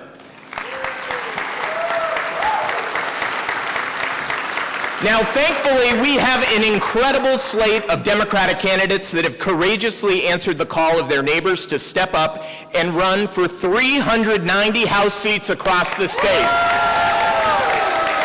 It's incredible. These diverse and inspiring leaders with deep roots in their communities have answered their neighbors' call to meet this moment, and we are so excited that they are launching their campaigns for state rep. Many of them are here today. If you are running for the House, please raise your hand or stand to be recognized. Give it up for them. They are incredible, courageous candidates stepping up in this moment for our democracy. Thank you for running. Other candidates are turning in virtually this morning, and I cannot wait for you to meet them, and I can't wait for you to knock on doors with them too. Democrats lost the House majority in 2020 by a total of just 754 votes across 14 races. That is an average of 50 votes per seat, a totally knockable field margin. That's how we won our string of 3 consecutive House special elections last year, including Representative Catherine Rombo's upset victory in Bedford. We won by knocking doors and made sure that voters knew exactly what's at stake. So from Nashua to Berlin, Hampton to Claremont, Conway, Laconia, Keene, and everywhere in between, we have to show up for our Democratic House candidates and fight for the values that we share as Granite Staters. We have to push back against the Republicans' defunding of public education and keep fighting for New Hampshire's tireless teachers and first-class public schools. We have to push back against Republicans' attacks on abortion access and keep fighting for an individual's right to make their own reproductive health care decisions. We have to push back against Republicans' tax breaks for wealthy, out-of-state corporations and against Republicans' property tax hikes. And we have to lift up the work of our federal delegations, Senator Shaheen and Hassan, Congressman Pappas, Congresswoman Custer, Democrats who have delivered critical American Rescue Plan investments to New Hampshire, despite Governor Sununu and State House Republicans taking credit for our economic recovery.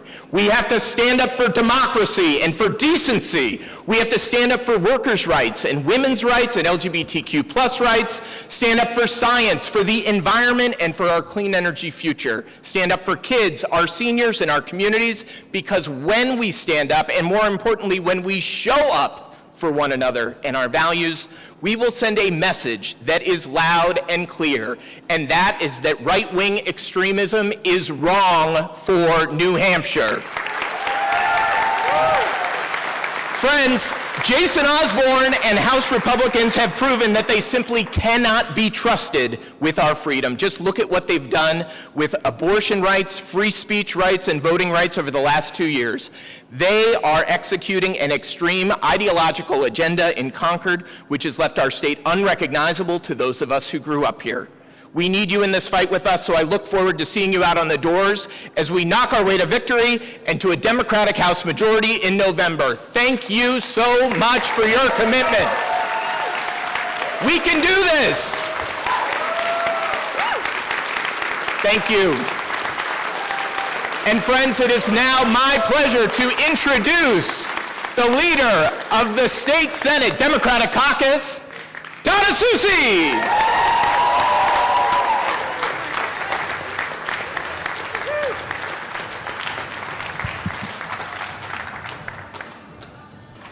Ooh, party started. All right, thank you.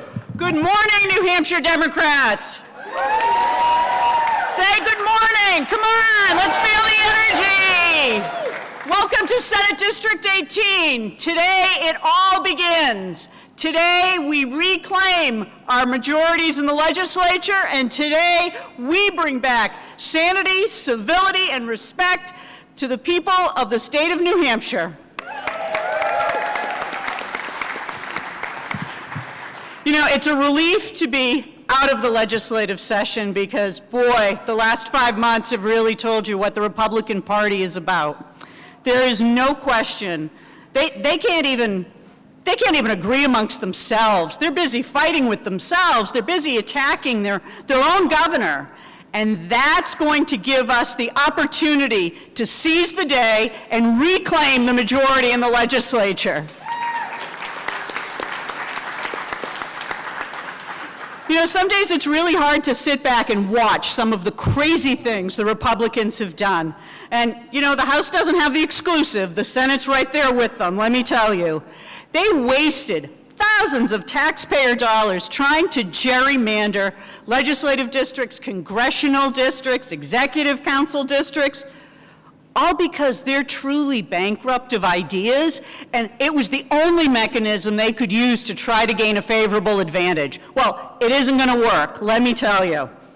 They've also rejected any of our proposals to provide meaningful property tax relief at a time when so many New Hampshire families are suffering.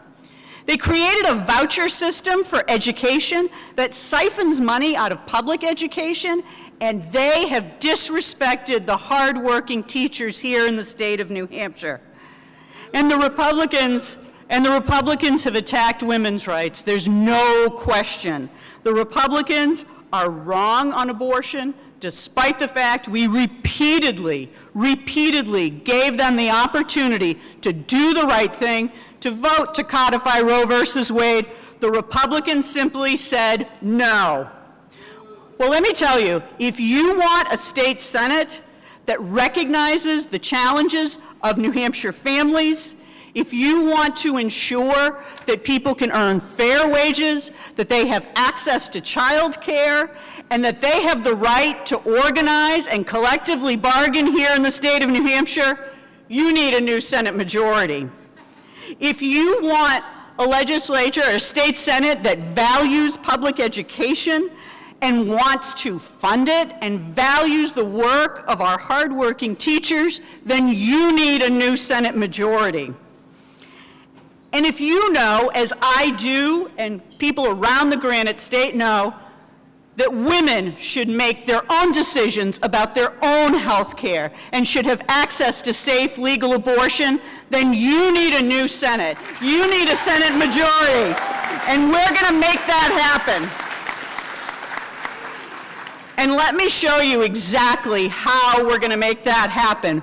We have extraordinary candidates from the top of the state to the very bottom bordering Massachusetts. And let me show you some of them here today. From District 1, we have Representative Edith Tucker. From District 2, Honorable Kate Miller. From District 3, Representative Bill Marsh. District 4, our own Senator David Waters. District 5, Senator Sue Prentice. Stepping up in District 6, Ruth Larson. District 7, Richard Lobbin. In District 8, Honorable Charlene Lovett. In District 9, Matt McLaughlin. In District 10, Representative Donovan Fenton and Councilor Bobby Williams. District 11, Senator Shannon Chanley is coming back. District 12, Senator Melanie LeVake. District 13, Senator Cindy Rosenwald. District 14, the Honorable John Robinson. District 15, Hopkinton's own Senator Becky Whitley. District 17, Christine Tappan. And District 18, you got me? District 20, Senator Lou D'Alessandro. District 21, Senator Rebecca Perkins Quokka. District 22, Wayne Hobner. District 23, Brenda Oldak. And District 24, Representative Deb Altshuler. This is what a majority looks like. This is what the people of the state of New Hampshire deserve. This is what, with your help, we're going to bring to Concord this November.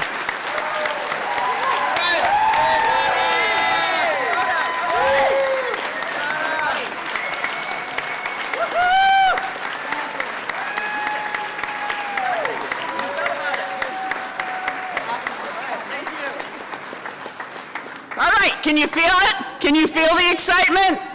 This is what you can have in the state Senate. With your hard work and with all of us working together, we are going to have the majority in the state Senate.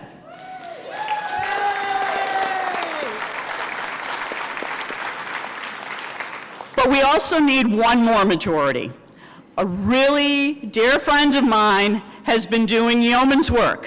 She's been on her own, bringing the issues to the Executive Council day after day, holding them accountable, pushing back, fighting the governor, and she's delivering from New Hampshire. And we're going to give her some folks to help her out. Proud to introduce my dear friend, Executive Councilor Cindy Warmington.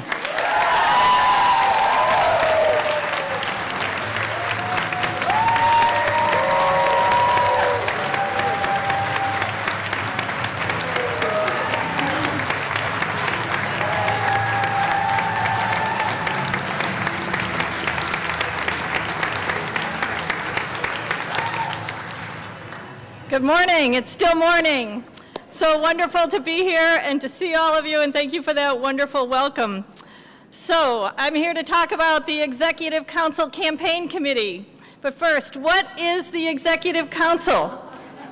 It's the question that everyone who runs for this office or serves in this office has to answer most frequently. And the answer is, it's this 5-member body that's intended to be a check on the governor. It reviews state contracts, it reviews nominations, and on and on. But really, to understand the Executive Council, you have to look at its impact on the people of our state. So currently, I serve as the lone Democrat on the Executive Council, and since taking office, this Republican Executive Council has made some pretty terrible votes, like approving an anti-abortion activist Gordon MacDonald to lead our Supreme Court, approving the appointment of Frank Edelblut, who is determined to dismantle our public schools, approving a commissioner of energy who doesn't believe government has a role in addressing climate change, rejecting $27 million in vaccine funding, and defunding Planned Parenthood. The list goes on. I'm pushing back, working hard from a 4-1 minority, but the bottom line is we simply must take control of the Executive Council. And that's why we must.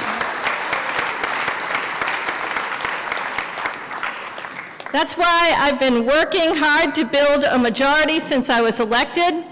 I formed the Executive Council Campaign Committee, and its sole purpose is to take back the majority.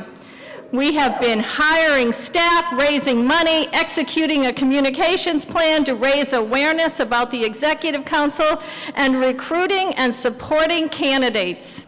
If you don't know, we have a district director, Donnie Spencer. We have give it up for Donnie. A deputy director in Spencer Meyer. That's Spencer times 2. Terry Norelli is our treasurer, and my husband, Bill Christie, is the chair. And I tell you, we are so excited. This has never been done before for the Executive Council, and we are so excited about it. And today, I am proud to introduce you to the candidates who, come January, will replace the 4 Republicans on the Executive Council.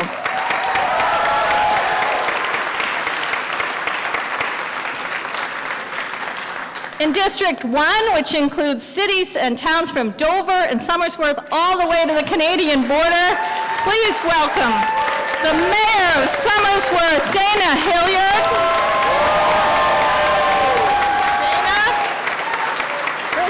Dana Hilliard.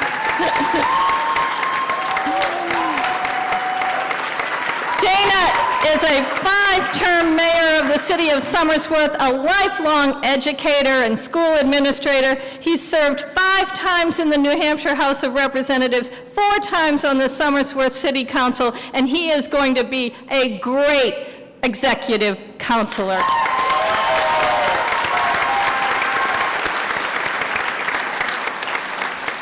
In District 3, Rockingham County, please welcome Catherine Haraki.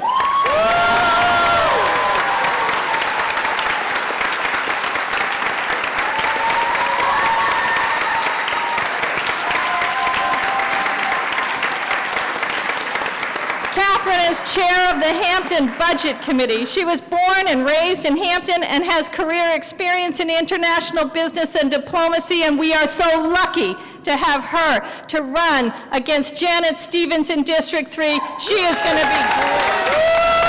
Catherine.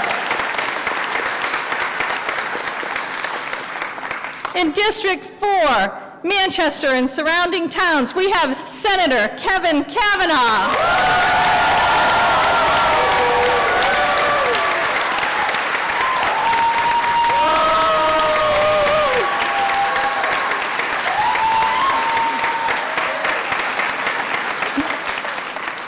Kevin is a 3rd-term state senator from District 16, an alderman in Manchester Ward 1, a retired union worker, and an IBEW member. Thank you, Kevin. let me just say, it's time to get rid of Ted Gatsis.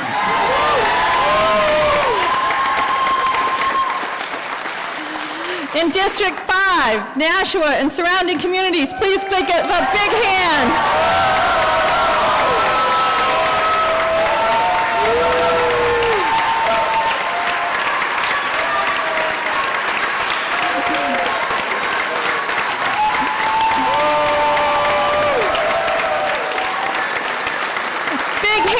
Shashana Kelly, our co-chair today.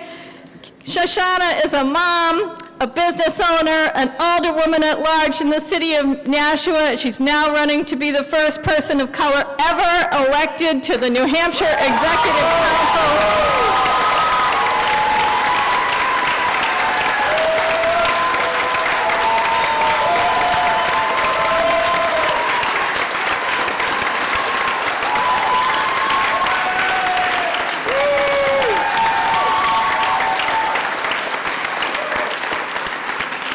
So proud to stand with this slate of candidates. It is a diverse slate with 3 women, 1 LGBTQ person, 1 person of color, 1 young Democrat, and 2 lefties. What an amazing slate of candidates who are going to make an incredible executive council. And let me ask you, what would you pay to see these candidates sitting at the executive council table come January? No, really, not a hypothetical question. We're on Act Road, ex-executive council campaign committee. Please help them in any way you can. Please support the executive council campaign committee. We can turn the executive council table blue with your help. Thank you all.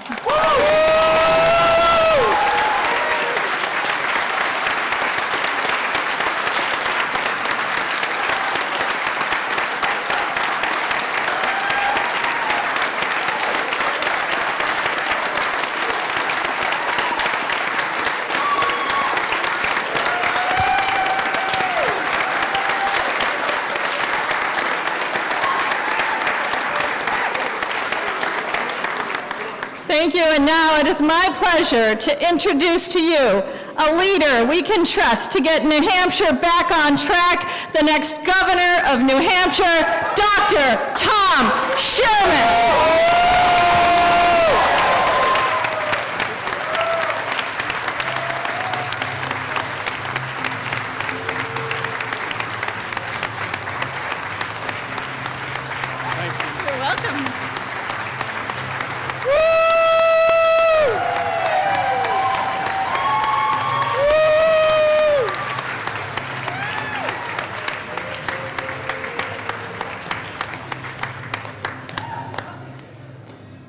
Thank you all so much. Well, how does it feel, New Hampshire Democrats? Is this not an awesome slate? Executive Council, the Senate, the House, we have such incredible leadership here. You know, I've spent my whole career helping people. And that was a great segue into the legislature. It was a great place to take the skill of being able to listen and being able to hear the people of New Hampshire. That's how we legislate. That's how we solve problems. And that's how, working with colleagues both here and across the aisle, we addressed Medicaid expansion. We brought down prescription drug costs. We protected our firefighters and clean water from chemicals, the forever chemicals. That's how we get things done. And in 2019, we came together when we had the majority in the House and the Senate and the Executive Council, and we did so many great things. All of us together. But there was a problem. Does anybody know what that problem was? I can't hear you. Exactly. So where does he need to go? Exactly. As I go around the state, I actually do that listening, and it's been great. I've been up to the North Country. I'm like the ever-ready bunny. I go everywhere. It's so much fun.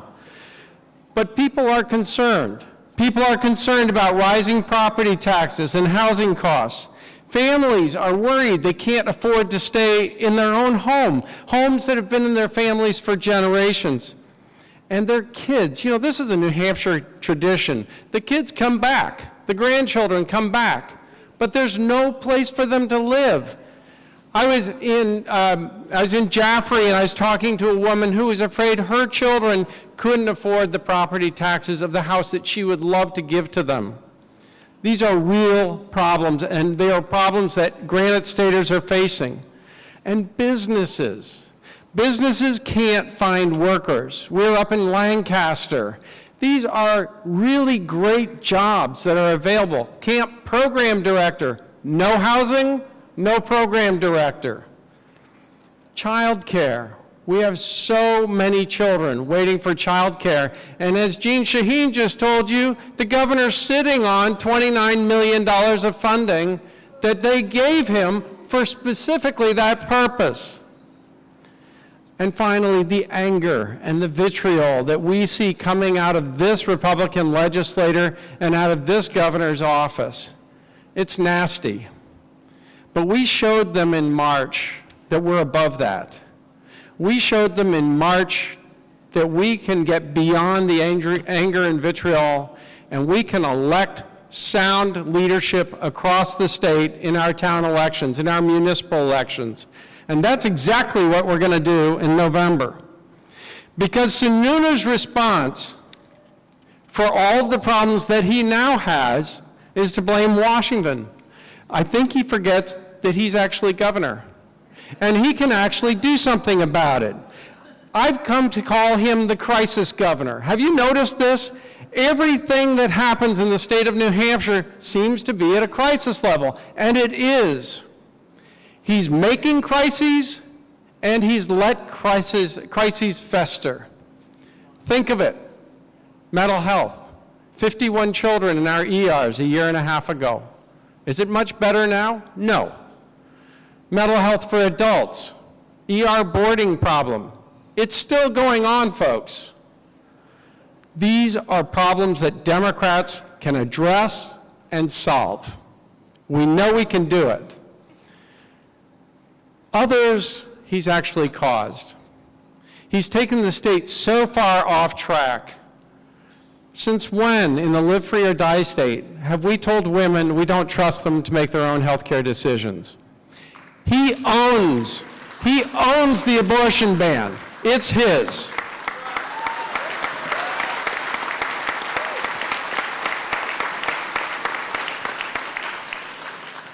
I tell you, and where is Cindy Rosenwald? Cindy Rosenwald and I, there she is, I knew you were up here. All of us, the senators, we're all sitting there just awestruck by the audacity of the Senate to tell women we don't trust them. And then the governor signs the bill, the budget. He says, oh, I can't veto a budget. I think he has short-term memory loss. He vetoed a budget in 2019 that, by the way, not only had more than $130 million more for education in it, but it also had $40 million in direct relief for property taxes. He vetoed that. Never let him forget that. But he didn't stop at this cruel infringement on the rights of women. He attacked our children. He said, your children's teachers, we're going to make them the enemy. We're going to create a voucher program that is one of the most expensive in the country, especially now that it's gone so far over budget. And we're going to give taxpayer dollars away with no accountability. This is our governors doing this. And finally, he took away even more money from our public schools. We can't afford this governor for another 2 years. If anybody wants to know what would happen with another 2 years of Sununu, just look at the last 6 years. He's got to go.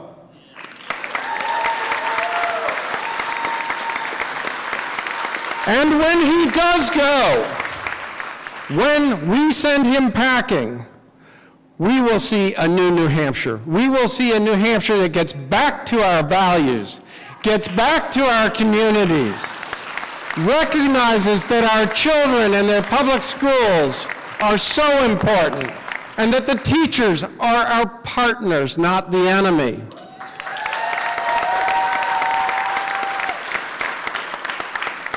He talks about the economy, but imagine where the economy will be when we get all those kids waiting for childcare, and their parents get back to work, because that's where they want to be. Imagine where our economy will be. But we have to do this together. We are going to spend this summer knocking doors, shaking hands, traveling across the state, listening to people like only Democrats can do. And in November, we're going to win up and down the ballot. Together, we're going to take back the House. Together, we're going to take back the Senate. Together, we're going to take back the Executive Council. And together, we're going to put Governor Tom Sherman in the corner office. Let's go!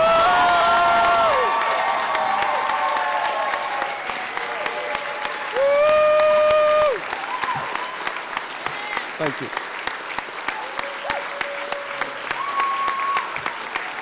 Thank you. And today with us, we have a real-life, wonderful example of somebody who has shown us the way. I am so honored to introduce a governor who's actually listened to the women in his state. Actually listened to the women in his state. We were talking about our wives. We know who's the boss. He's taken action to stand up for their right to make their own health care decisions. Governor J.B. Pritzker knew that women's rights have been under attack across this country, and he took action years ago to put into law that women have the right to an abortion. He made sure that even if Roe versus Wade is overturned, the rights of women in Illinois will stay protected. That protection does not currently exist in New Hampshire, and it's an example of why we need to elect Democrats up and down the ballot and in the governor's office, because we need Democrats to lead, to make sure that women's rights are protected. We need to make sure that we will continue to make, as Democrats, thoughtful and strategic steps to move the state forward. So it is my deep honor to introduce Illinois Governor J.B. Pritzker. Thank you.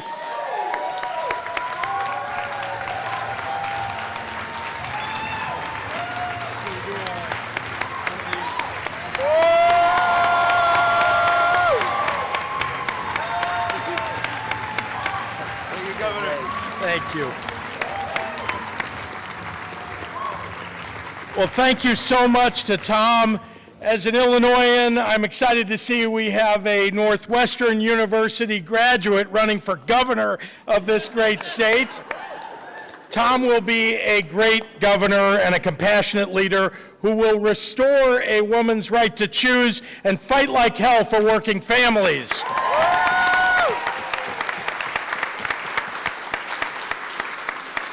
Well, hello, New Hampshire Democrats. I'm so happy to be in a state like Illinois where hard winters produce strong Democrats. Sun is for the weak, after all. Survive a polar vortex under 2 feet of snow, and then you're ready to jump into American politics. I'm thrilled to be here today in a state of notable firsts.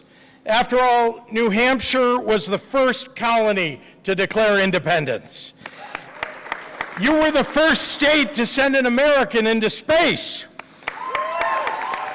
The first potato planted in America was here in New Hampshire, for which every one of our Illinoisans thanks you. But my favorite New Hampshire first is that you're the first and only state to elect two different women to be governor and then senator, and both are Democrats.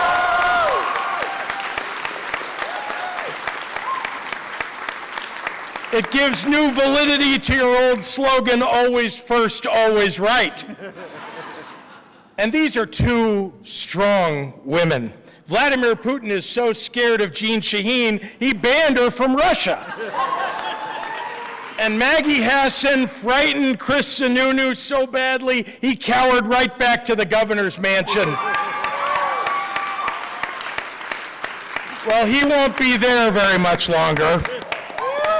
And speaking of Chris Sununu, I heard that he once described himself as a Trump guy through and through, which might explain why he's so scared of strong, pro-choice Democratic women.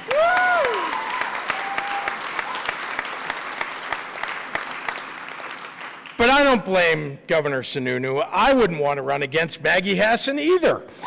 She's a powerhouse, saving the Affordable Care Act from Republicans hell-bent on destroying it. She's fighting for a federal gas tax holiday, and against a field of 11 anti-choice bros, she's a loud and proud supporter of women's reproductive rights.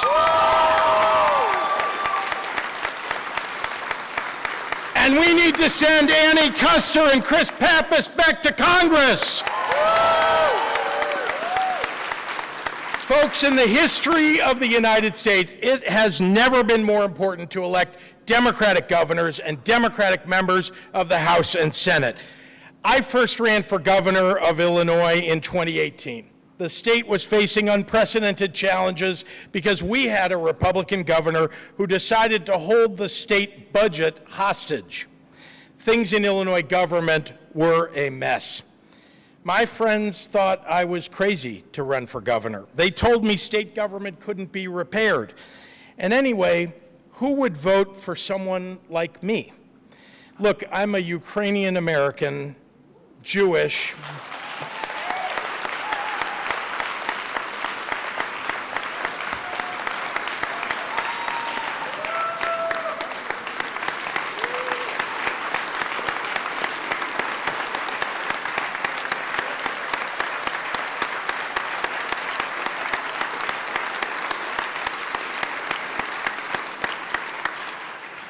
Oh, I haven't finished the list yet, and it gets worse from here. A Ukrainian American Jewish Democratic billionaire businessman. That's not exactly the archetype the party was looking for to run for governor. But that's okay with me. I know who I am and where I come from. My great-grandfather arrived in Chicago a refugee without a penny to his name.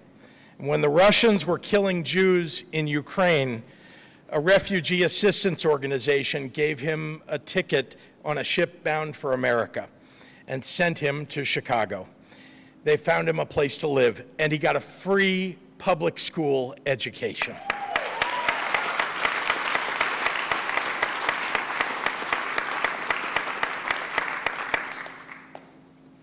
His grandson, my father, became a naval officer, a crypto analyst decoding Russian submarine transmissions during the Cold War in the 50s. And he went on to start a successful motel and hotel company. He was a Democrat through and through. My mother was an elected Democratic Party leader and an activist for reproductive rights, for LGBTQ rights, for economic and social justice, for societal change that 50 years ago was ahead of its time.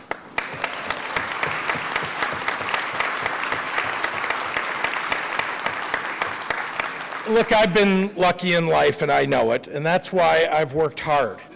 After law school, I founded my own successful business. I also became a national leader and a national advocate for early childhood education. I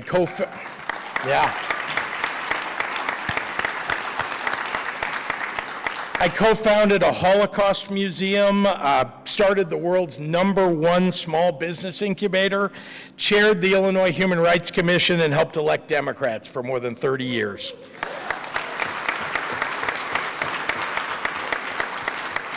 The democratic values that my parents instilled in me about being on the front lines in the fight for human and civil rights and giving voice to the voiceless, about lifting up working families and those who've been left out and left behind, those are the values that led me to run for governor.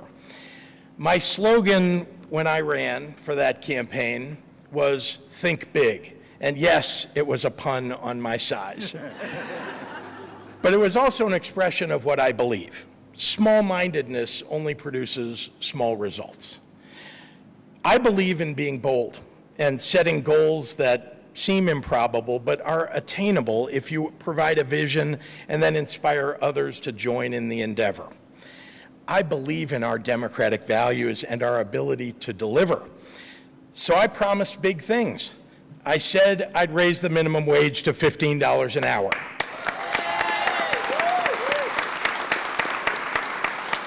I said I'd pass a record-setting infrastructure bill, that I'd enact comprehensive nation-leading laws to fight climate change. And I said I would enshrine reproductive rights into Illinois law. And you know what? We accomplished all of those things. I protected our elections and expanded voting rights, reformed our criminal justice system, and balanced the budget. Oh, and I legalized cannabis with the most equity-centric legislation in the country.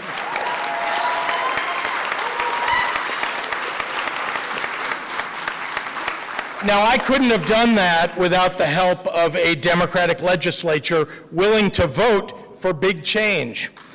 And I haven't yet accomplished everything on my list, but I'll never let the fear of failure stop me from trying. Because you know you can't get what you don't try for. I finished my first year in office a little bit tired, but with historic victories in hand and optimistic about achieving success and even more big things on our Democratic agenda. And then March of 2020 and a global pandemic came. I gave the first of 82 consecutive daily press conferences on March 9th that year. I remember how I finished my remarks on the first day. I warned the citizens of Illinois, this is going to affect your daily lives. Every hour of that terribly long first 2 months of the pandemic was dedicated to one emergency after another and a frantic search for more PPE and ventilators. I needed to literally find a way for the citizens of my state to breathe safely. So I did something that I never thought I would do. I called Donald Trump and I complimented him. And then I pleaded for help. Let me be clear, I loathe Donald Trump. Every stump speech I delivered in my 2018 campaign began with, everything we care about is under siege by a racist, misogynistic, homophobic, xenophobic president.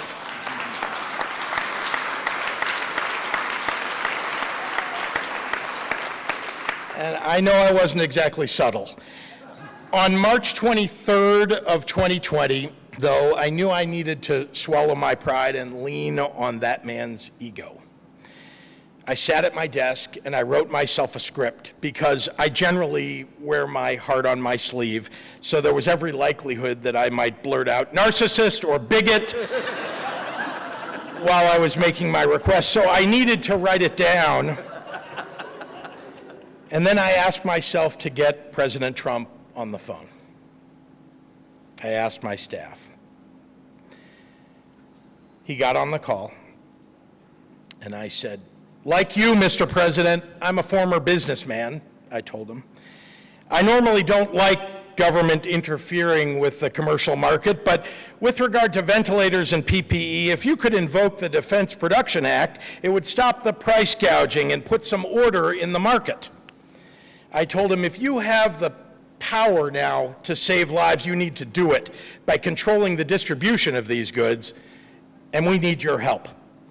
And then, and forgive me, I promised I'd say nice things about him on Twitter if he sent me ventilators and PPE.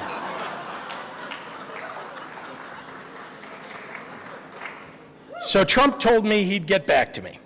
And a few hours later, Peter Navarro, yes, that corrupt, recently indicted Peter Navarro, called me and he promised that everything would arrive soon. How soon, I asked. He said, in Trump time. Spoiler alert, Trump time, as it turns out, is kind of like Infrastructure Week in that it didn't arrive until President Biden was elected.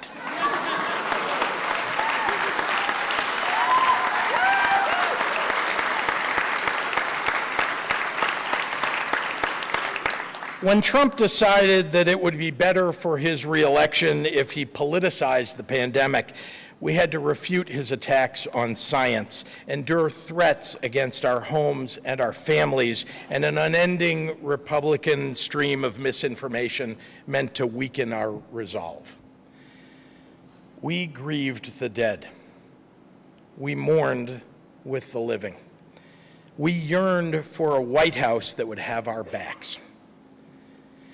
In Illinois, we danced in the streets when President Biden was elected and Democrats won the Senate. And they delivered on so many promises to bring much-needed aid to families and small businesses and cities and states.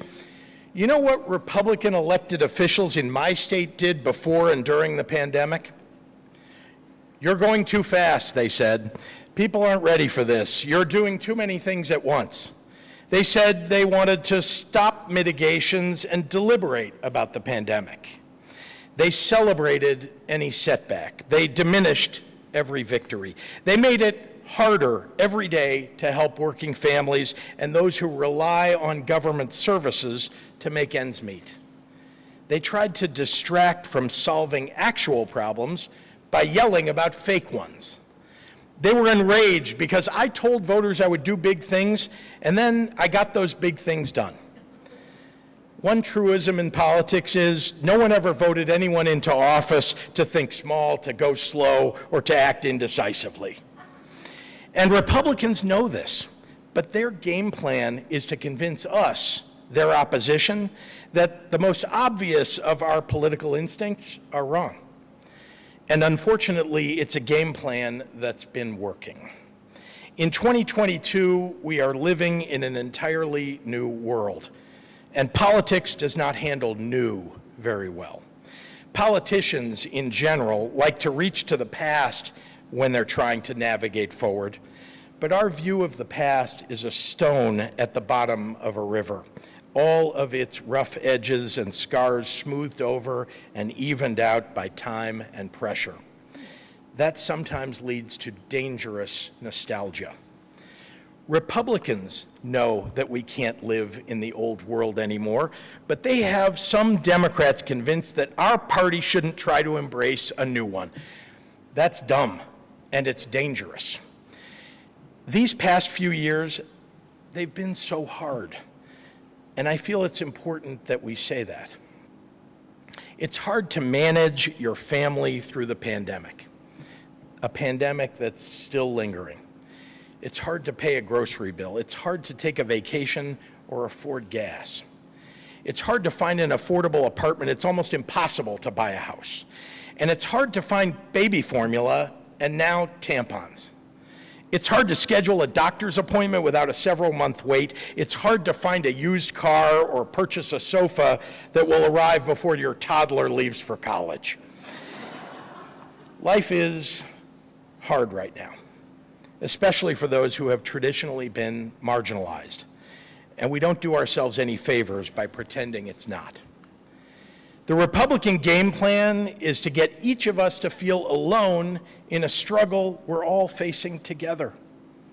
The Republican game plan is to blame the hardships imposed by a deadly global pandemic on those who were following facts and science. They want to cast obvious solutions to everyday problems as something exotic or woke. They're hoping, as the old story goes, that no one is willing to say that their emperor has no clothes. Well, New Hampshire, I'm here to tell you The GOP is naked and afraid.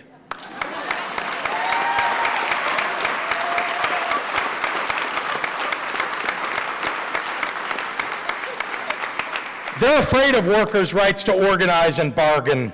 They're afraid of a population unburdened from student debt. They're afraid of an approach to fighting inflation that prioritizes making critical goods right here at home and holding bad actors accountable for driving up prices. They're afraid of fiscal policy that says that the highest income earners, like me, should pay the highest tax rates.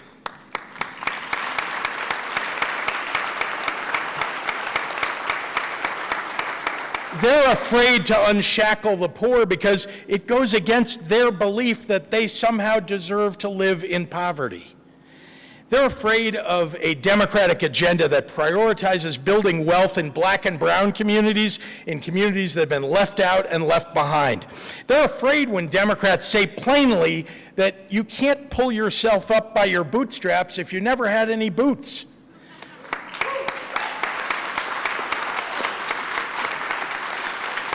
Republicans are afraid the nation will see their old world ideas for what they are and instead will embrace the new world for what it can be. And by God, they are afraid of the world women have built for themselves.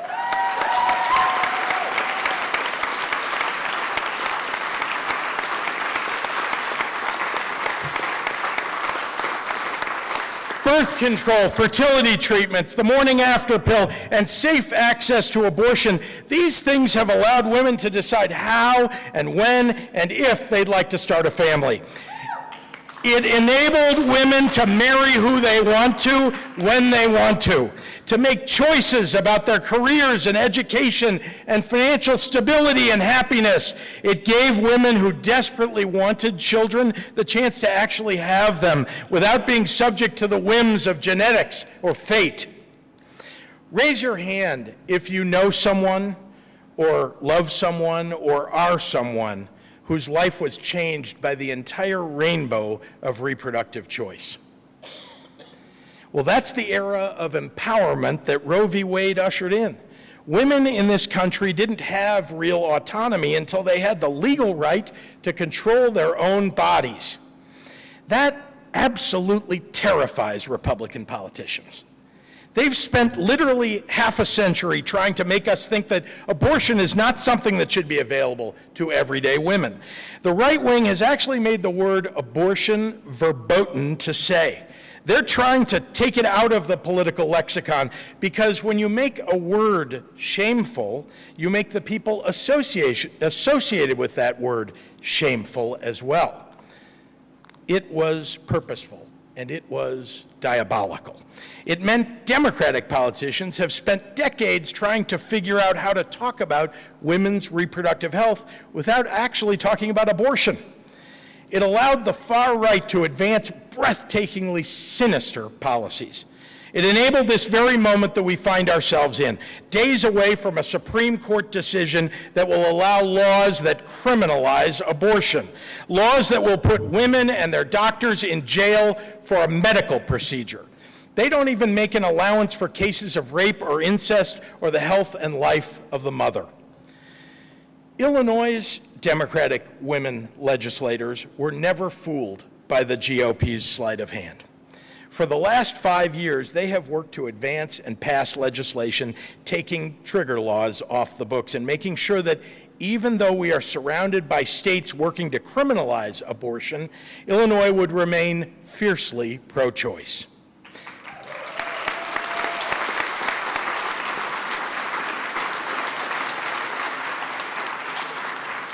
And I've been very proud to be their ally and to work alongside them every step of the way because men need to show up for this fight.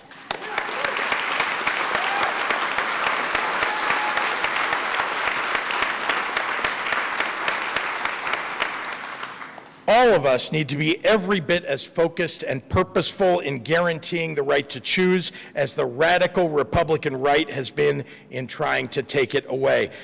In Illinois, we trust women. In New Hampshire, you trust women so much you've elected them to literally every office in the state.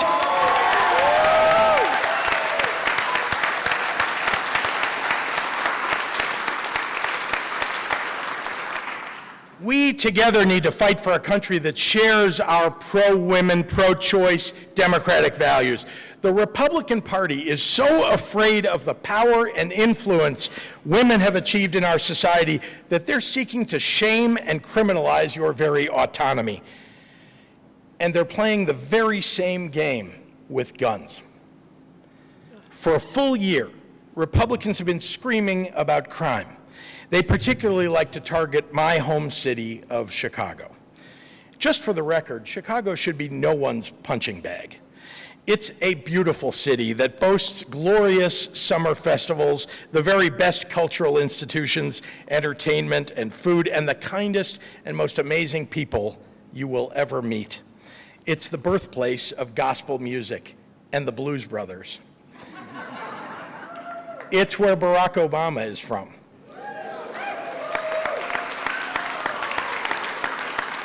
We're a diverse and compelling place with a proud history, and we're hoping to host you all in Chicago for the 2024 Democratic National Convention.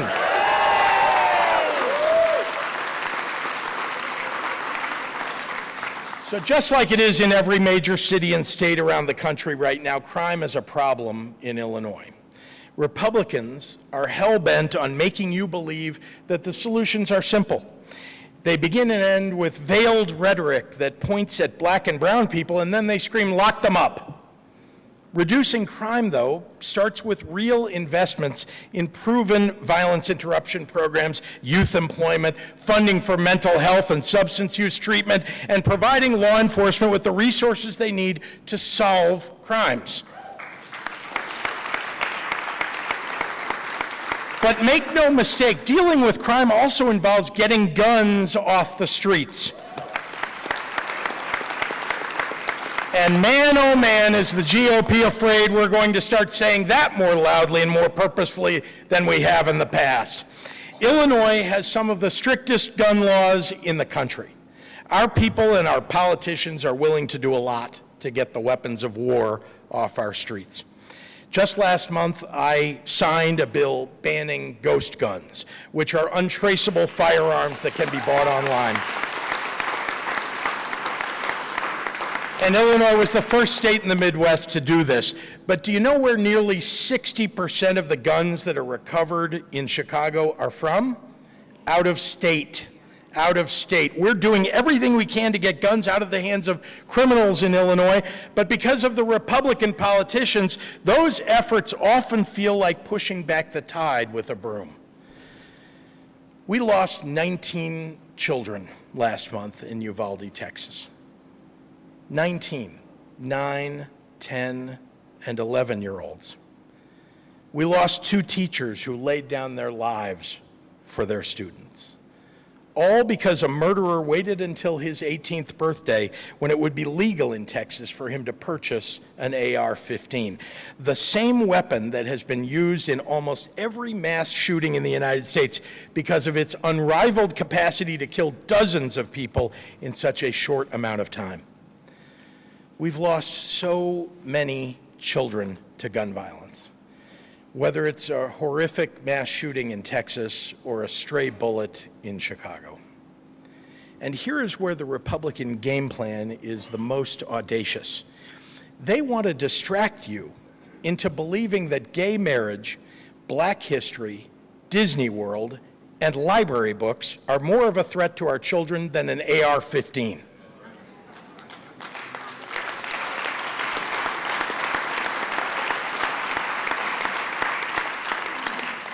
And if we can't call bullshit on that, well then Democrats, we don't deserve to win elections.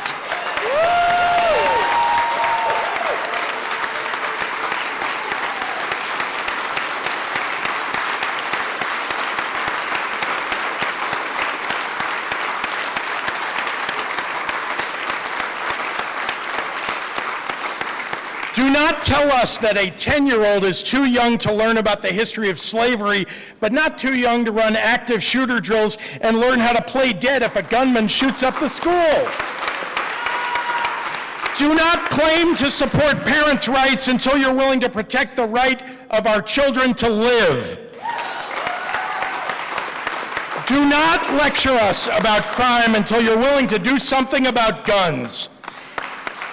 And do not tell us that you are pro-life, because no part of the Republican agenda is about life.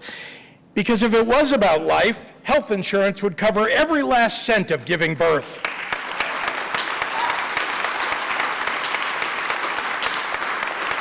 And child care would be free.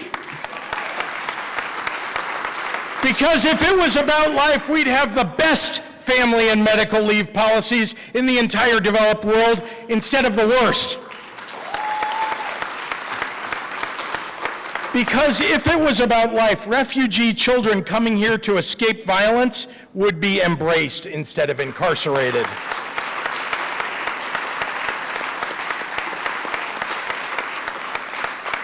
Because if it was about life, wearing a mask would be no big deal and getting vaccinated would be sacrosanct.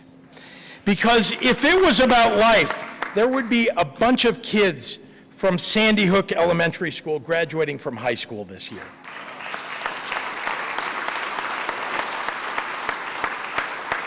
Republicans aren't the live free or die party. Republicans are the live how I want you to live, and that may lead to you dying party.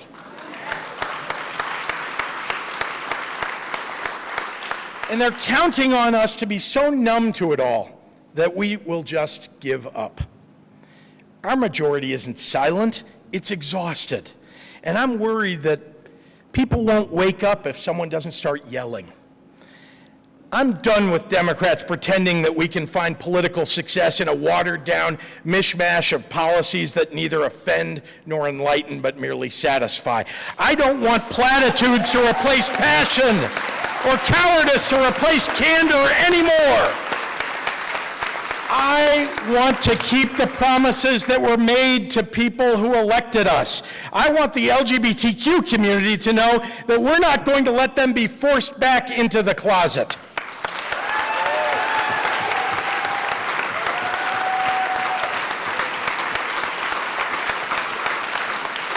I want our black and brown citizens to feel like they can count on us in a fight. I want them to know that their priorities, their welfare, their safety doesn't ride on the whims of the electoral cycle, that we will do what we said we would do, that we won't back down because some GOP ad maker figured out how to spin a melody out of a dog whistle. I want the truth to be self-evident that the equality of women finally will be unalienable, that her liberty to pursue happiness is guaranteed.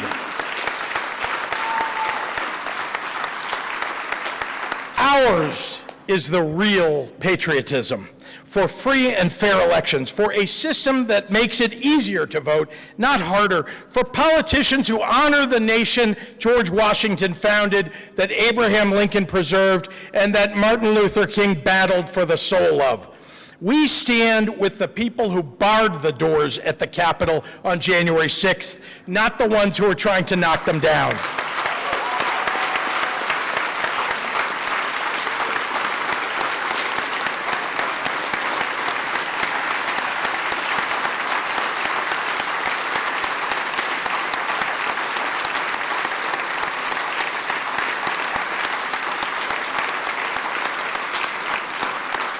Democrats, let's not be scared of who we are. Let's stand up for who we are. I want to fight for who we are.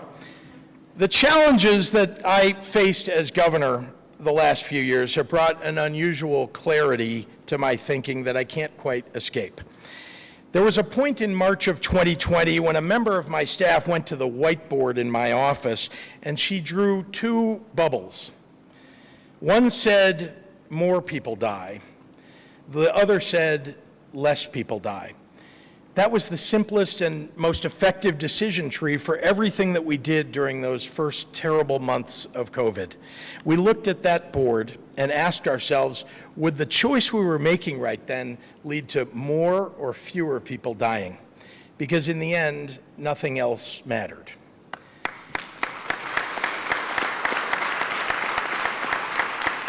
And it's why I was willing to put aside partisanship and personal rancor to call Donald Trump that long ago March day. In a world full of uncertainty, it's why I'm constantly asking myself whether my decisions are bold enough and my thinking big enough to improve the lives of the people that I represent. It's how I've come to value two things that we don't talk enough about in politics: courage and kindness.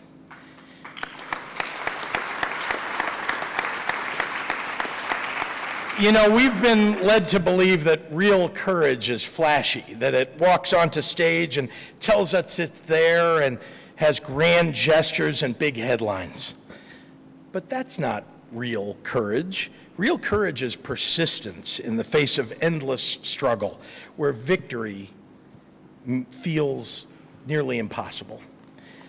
Real courage is seen in the nurses and the doctors and the healthcare workers who spent every day of the last few years holed up in hospitals, praying for cures and common sense, hoping that maybe this surge would be the last. We expect courage to be rewarded with some sort of happy ending. But what happens when life demands courage endlessly for victories that are never large and a struggle that is never over? That's where courage meets kindness. True kindness will always help you find real courage. And if you are wondering if kindness can lead to electoral success, well, then I give you the example of President Biden. In 2020, Joe Biden met rancor with empathy. He showed that an outstretched hand can have more power than a clenched fist. He beat a bully with an appeal to our best selves. We shouldn't let ourselves forget that. In 2018, I used to end every campaign speech with one question: are you ready for the fight? It was my favorite because the response was what you would expect: a loud and boisterous yes from a room full of energized voters. In 2022, it takes more courage to answer yes to that question, because it feels like the things that we care most about, the institutions that define us and protect us, are in more peril than ever. It feels like the solutions that we've always turned to are less effective than they've ever been. Everything we care about is under siege, and we are all challenged to answer about whether we have the stamina, the endurance, the courage, and the kindness to meet this moment. The forces aligned against us want us to think that we don't. It's a psychological game. They want us tired and dispirited and believing that we are powerless to change the course of democracy. They want us to feel hopeless, because hopeless people don't fight. I've earned a reputation back in Illinois as a somewhat irrepressible optimist. And let me tell you, it drives the Republican politicians in my state insane. They seem to take it personally that I don't endlessly badmouth Illinois and the country. It's not that I don't see or care about our common problems and struggles. I do, and I work to address them every day. But I believe to my very core that if you want to save your home, you have to love it first. You have to love its good things and resolve to change its bad things. You have to love its past with all its warts. You have to love its future with all its worries. And you have to use all your courage and all your kindness to keep that love alive and maintain your resolve during our darkest days. Why? Because we fight for the things that we love. So New Hampshire, before I go, I have to ask you one question. Are you ready for the fight?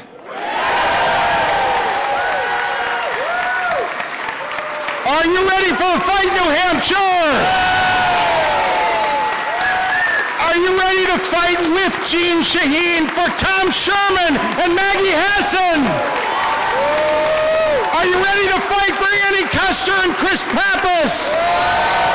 Are you ready to fight for this great state and this wonderful country? Then let's get out there and fight for our country with the courage and the kindness to save it. Thank you. May God bless you. And may God bless this great nation of ours.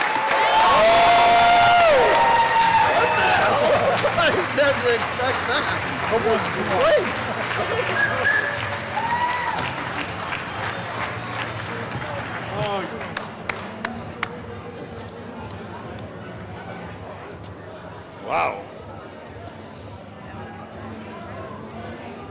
I opened it to Bill Christie. I didn't know if that was next. That's correct. Yep. No.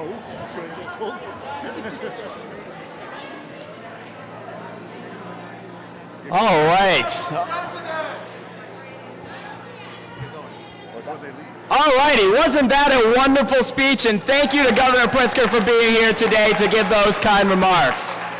I mean, isn't it truly refreshing to have a governor who understands his people and is willing to work hard for them, and as he said, to go big and bold to support what is going to help the working people of his state.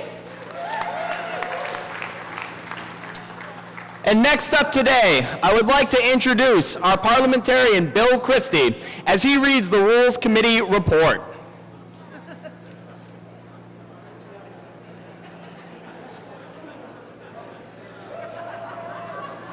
Well, I get to follow that by explaining the rules to you all, so I'm sure that's quite a transition. I'm Bill Christie. I'm legal counsel to the New Hampshire Democratic Party. I'm also on the Rules Committee, along with Gene Martin, our chairman, who couldn't be here today, Ryan Mahoney, Liz McConnell, Mindy Mesmer, Tim Smith, and Jackie Weatherspoon. Due to the continued concerns about COVID-19, we drafted rules this year that reflected and respected everyone's comfort levels and ability to be here with us today. That's why, with unanimous consent of the New Hampshire Democratic Party Executive Committee, the quorum shall be 25% of convention delegates considered present.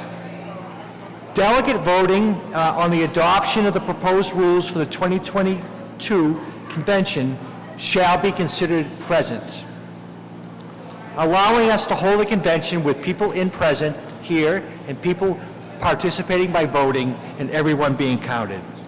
The NHDP state delegates will be voting remotely, allowing for in-person attendance and not to be a barrier for participation.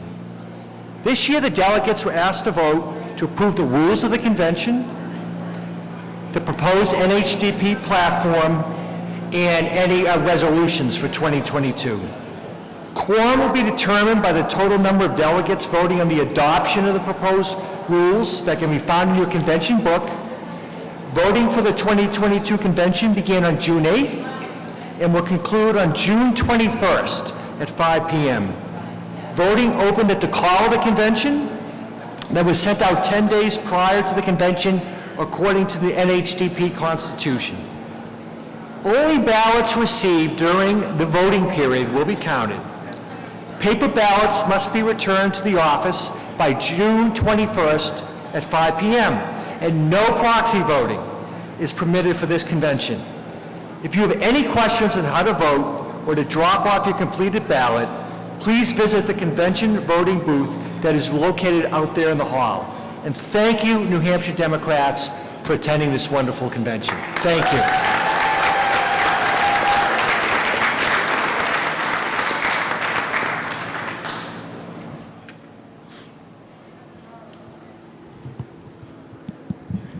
Okay, so I'm excited to talk about what tomorrow is. It's a special day for Granite Staters and for African Americans across this country.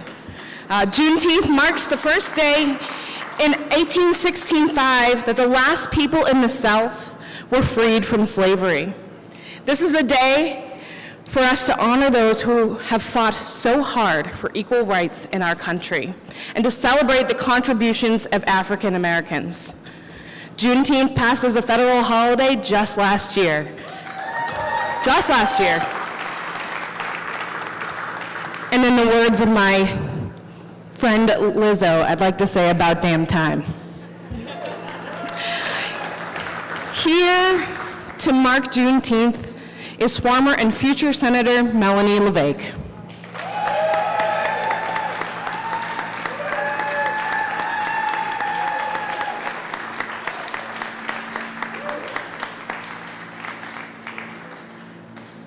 Hello, everyone.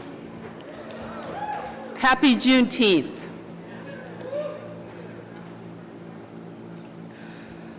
On June 19th, 1865, General Granger and the Union Army rode into Galveston, Texas, and officially proclaimed that the nearly 250,000 remaining enslaved people were free.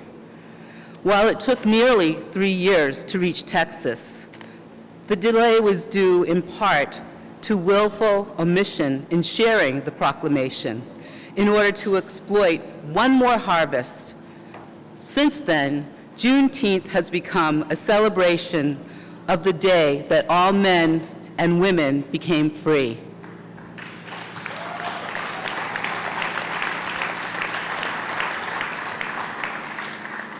I am humbled to be the primary sponsor of legislation that made Juneteenth a state holiday in New Hampshire in 2019. I thank my fellow co-sponsors, Senator Fuller Clark, Senator Martha Hennessy, Senator Kahn, Senator Soucy, Senator Waters, Representative Long, Representative Comey, Representative Harriet Gathright, and Representative DiLorenzo.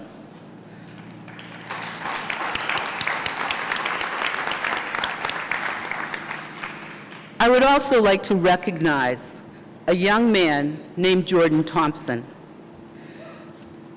Jordan's vision was to make Juneteenth a holiday in New Hampshire, not just for one day, as proclaimed by our governor, but a holiday to be acknowledged and celebrated each and every year. Today, Juneteenth is a national holiday, showing just how far we've come as a country. But as we celebrate today, remember we have so much more left to accomplish.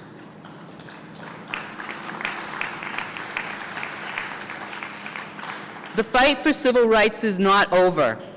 We must protect our teachers and allow them to teach honest history.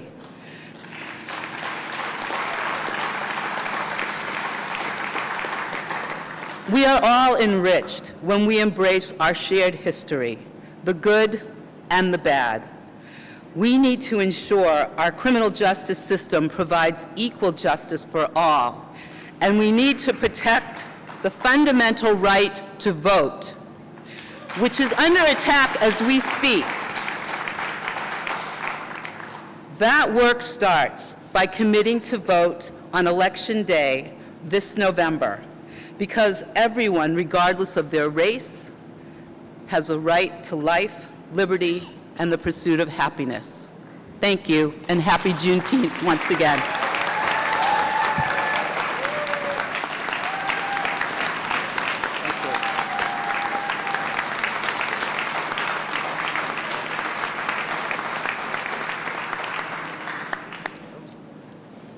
All right, thank you very much for that. June is a special part of the June is a special month for another part of our Democratic family. For more than 50 years, Pride Month has been a time when we celebrate the LGBTQ community. We mark the struggles of those who have worked towards equality and celebrate the achievements of leaders who have done so much to give this community a voice. Here to talk about our Pride Month, I would like to introduce Mr. Carlos Cardona.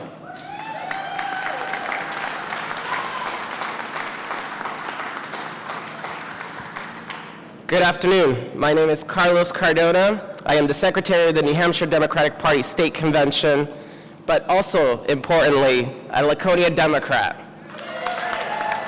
a Belknap County Democrat, a Latino caucus member, a Stonewall Dems caucus member, and proud to stand here on the shoulders of immigrants and refugees and indigenous people that came before me. I am here to introduce someone who has consistently worked to better the lives of the LGBTQIA+ community. Having received the Pink Triangle Award from UNH in 2008 for his work on inclusivity and diversity, and as a lifelong educator and a multiple awards recipient for his ability to lead, advocate, and transform education in New Hampshire. Our next guest, my friend, is joining us to speak about why pride is important here in New Hampshire. There is so much to be proud about, and we know that New Hampshire Democrats are working to advocate for the rights of LGBTQIA plus community who have seen dangerous affronts to our rights and legislatively here in the Granite State, elsewhere across the country. It is my great pleasure to introduce you my friend, first openly gay mayor in New Hampshire, in New Hampshire's history. Please welcome Mayor Dana Hilliard and our next Executive Council member.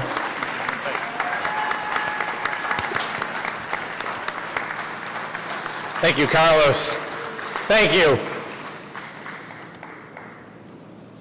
We are a nation of hope. We are a nation of dreams. We're a nation of color and diversity. The 246 years of success of the American experiment has been built upon the foundation amassed by the threads which we compile as the nation we call home. Each of us comes to the table with our own unique thread. Our threads are interwoven, adding to the beauty of our nation's masterpiece. We come forth with our talents, our struggles, our experiences, our love. We add to the strength of society, the strength of the creed, as we continue the journey forward. Forward to forge a society we promised we would build. A society that protects, a society that honors, a society that validates and celebrates the differences which we draw from its freedoms and liberty, from its breath. For 246 years, we have continued our march towards our destiny, our march towards becoming our brothers and sisters' keepers, and our march towards the equality we echoed from the four corners of the world on that hot day in Philadelphia. We have overcome some of the demons which have torn the very fabric that we have created. The savagery of slavery, the denial of the right of suffrage for women, the oppression of immigrants, the disparity of Jim Crow. 246 years later, our nation continues to move forward as we march. We march together, ensuring that the inalienable rights bestowed to us by the Creator and reaffirmed by our independence will continue to be protected for us all. This month, we celebrate, we honor, and we echo our pride. We celebrate as members of the LGBTQ plus community who have continued to carry the torch of justice despite the acts of bigotry and violence. We celebrate how far we have journeyed from the closets of oppression to the legislative halls of government. We say thank you. Thank you to those who stood before us, those that took the jeers, that took the barrage of hate and the punches. Thank you to people like our chairman, Ray Buckley, whose strength through the harassment and bullying of his childhood ensured that Chris Pappas could serve openly in the United States Congress and that I could serve as mayor and educational leader of Summersworth. Mr. Chairman, thank you.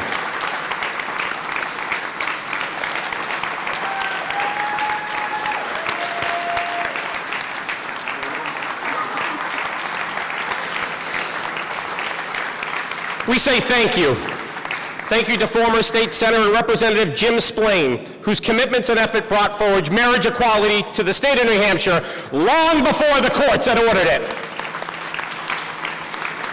We celebrate this month, celebrate Representatives Jerry Cannon, Lisa Bunker, Stacey Marie Langton, and Josh Query, who are transgender or gender non-binary, who continue our march forward, ensuring that all of us together today can celebrate their love and contribute to the society and reaffirm our promise of the protection of the rights we are entitled to. This month we celebrate. We celebrate from the gains from Ed Butler, who led efforts in the House for transgendered rights, to the late Marlene DeShane, the first out lesbian elected to the New Hampshire House of Representatives. We celebrate, we honor, From Nick Panagopoulos, the youngest out LGBTQ plus person elected legislator at 19 in 2020. And we celebrate so many more. From Mo Baxley to Dover City Councilor Robbie Hinkle, we celebrate. We celebrate each gain, we celebrate each step, we celebrate each march for all.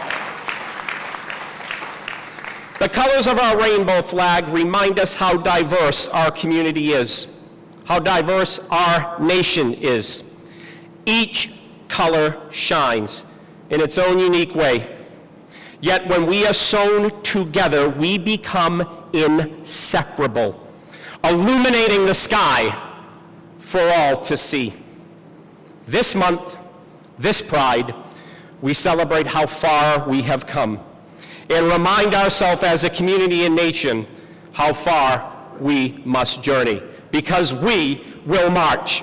We will march for every person within our nation until each person is promised and delivered those rights we said we would deliver on July 4th, 1776. Because the march for equality will never end until every person is treated with human dignity and they are promised those rights that we will deliver upon.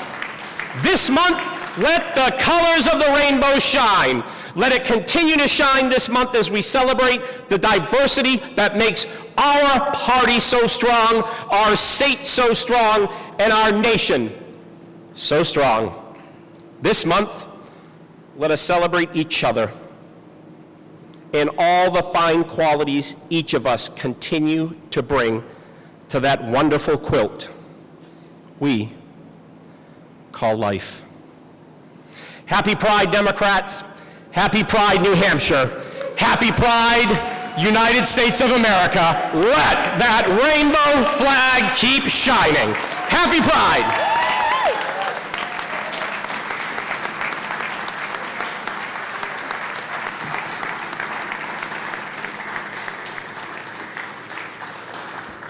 Thank you, Mayor Hilliard. I can't wait to sit at the Executive Council table with you.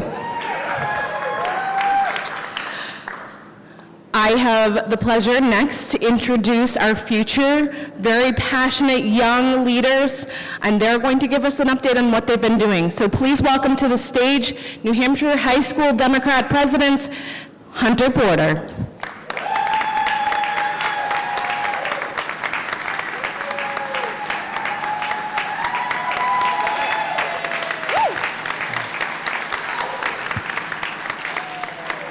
Thank you, Alderwoman Kelly. As she said, my name is Hunter Porter, and I am the chair of the New Hampshire High School Democrats. And today I'm here to update you on the activity of all of our youth organizations in the state. Before I begin, I just want to say that I am honored and humbled to be speaking in front of you all today. Looking out and seeing so many dedicated Democrats who have committed themselves to the hard work of organizing their friends, neighbors, and communities for years is truly inspiring. It is exciting to join you all in that venture as the young Democrats, college Democrats, and high school Democrats all work together to ensure young people have a seat at the table in New Hampshire. The past few years have been challenging for all of us, but that has not deterred us from stepping up to be the change we want to see in New Hampshire. All three youth organizations have been full steam ahead, supporting young Democrats running for office, getting young people involved in the party, and getting out on the doors. In last year's municipal elections, the New Hampshire Young Democrats supported 23 young candidates, 19 of whom were elected, including our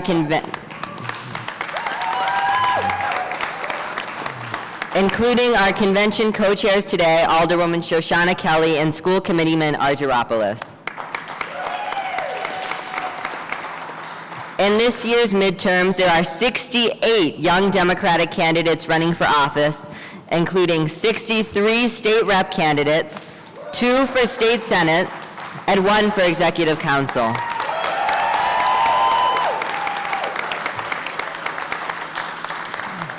The mission to recruit, train, and support young Democrats running for office is certainly being carried out. The college Democrats are also hard at work all over the state to make sure that young people in New Hampshire are aware of their right to vote and going out to turn out in November. The right to vote, especially young people's right to vote, is constantly under threat from New Hampshire Republicans, and that is why we are going out to organize our peers out in November.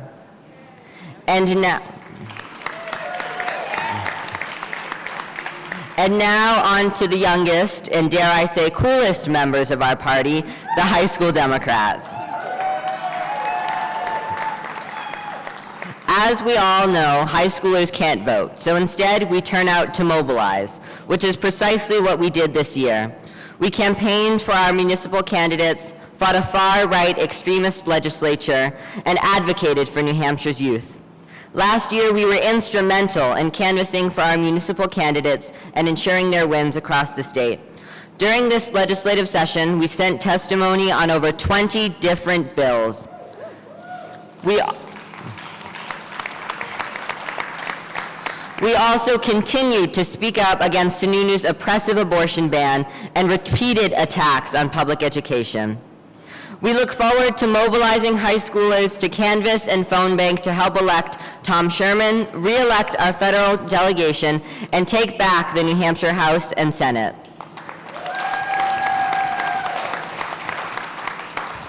Young Democrats around the state are organizing, mobilizing, and stepping up to run for office to address pressing issues for our generation and usher in the future we all desire. Thank you.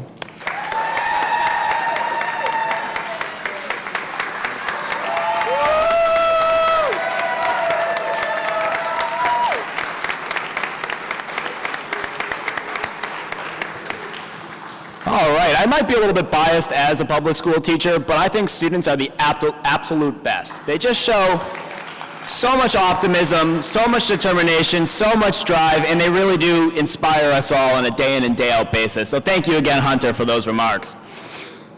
This year, we have been fortunate to have people from across the state introduce resolutions to honor those we have lost and fight for the issues they hold dear.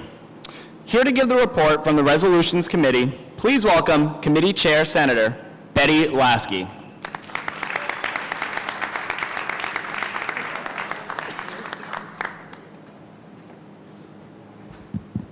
Good afternoon, Democrats. It's afternoon. As second vice chair of the New Hampshire Democratic Party, it's my honor and privilege to serve as the chair of the Resolutions Committee. The Resolutions Committee is tasked with collecting resolutions that celebrate the accomplishments and victories that we have made over the last 2 years.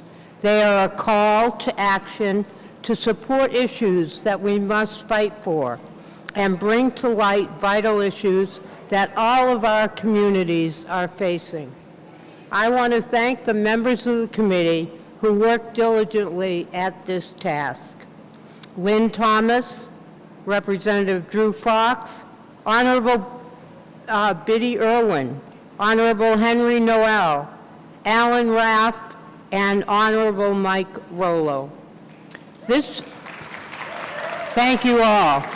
This year, we received resolutions that reflected Democratic issues, including celebrating the hard work our federal delegation has done and continues to do, fighting for a woman's right to control her own body if the Supreme Court overturns Roe, and happily celebrating the momentous occasion seeing Justice Jackson confirmed to the highest court.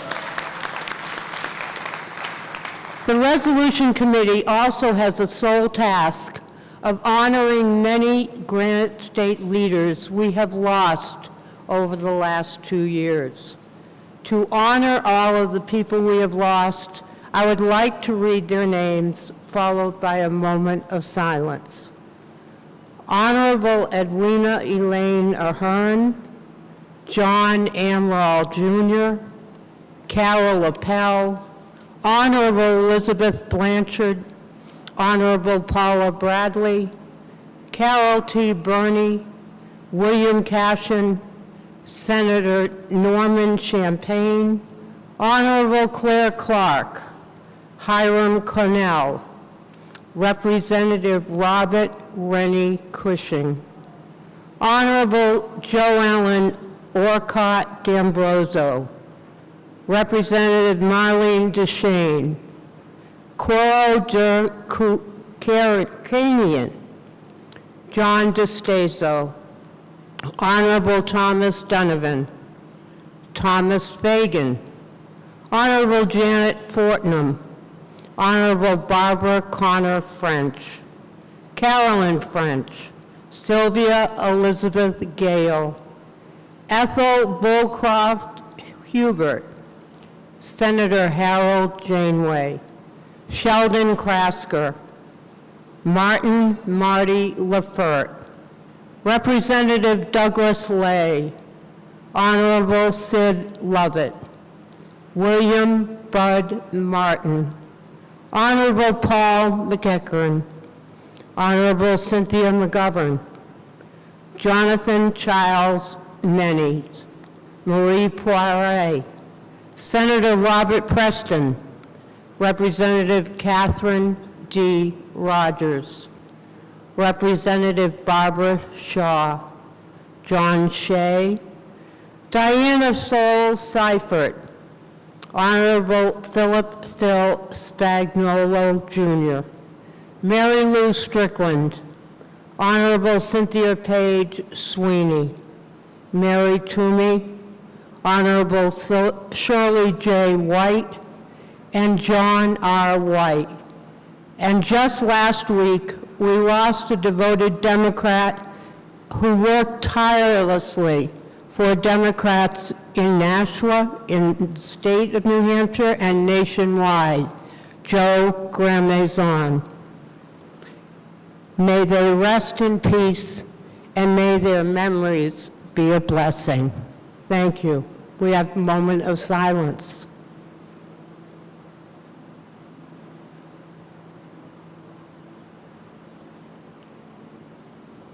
Thank you. As we honor these leaders, the best way to continue their tireless work for democratic values is by electing Democrats this November. We ask that you support all of these crucial resolutions and ensure that Democrats win in November and take back New Hampshire. Our democracy depends on it. Thank you all.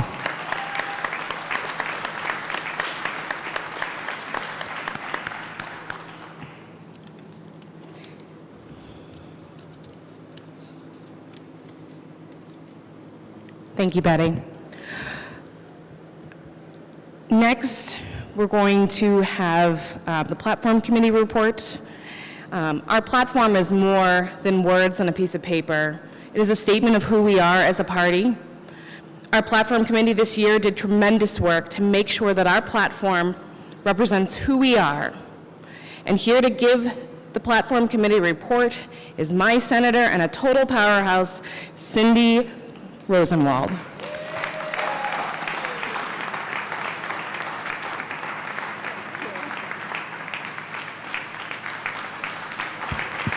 Good afternoon, New Hampshire Democrats. You'll be happy to know, I think, that I just sat here and cut my speech by about 2/3. But I am pleased to present an overview of the platform for 2022. It's an important document that reflects the values New Hampshire Democrats share and is a vision that our candidates can run on. New Hampshire Democrats put people first. We know our economy has to work for all of us, not just those at the top. We know that quality public services are foundational to the common good. No matter our circumstances, where we live, or who we are, we support one another and welcome all who share these values. Democrats know life in New Hampshire has become more expensive. We understand the financial strains individuals and families are experiencing and what it will take to ease those financial pressures. A strong economy that works for all Granite Staters depends on an inclusive, thriving democracy where all voices are heard, welcomed, and protected. What I just read is the preamble to the platform, and it grew out of what New Hampshire Democrats told us this winter and spring as the platform committee held 12 hearings across the state.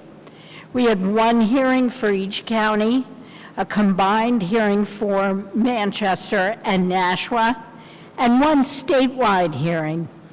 We heard from hundreds of Democrats from the Seacoast to the Upper Valley and from the North Country to the Massachusetts border.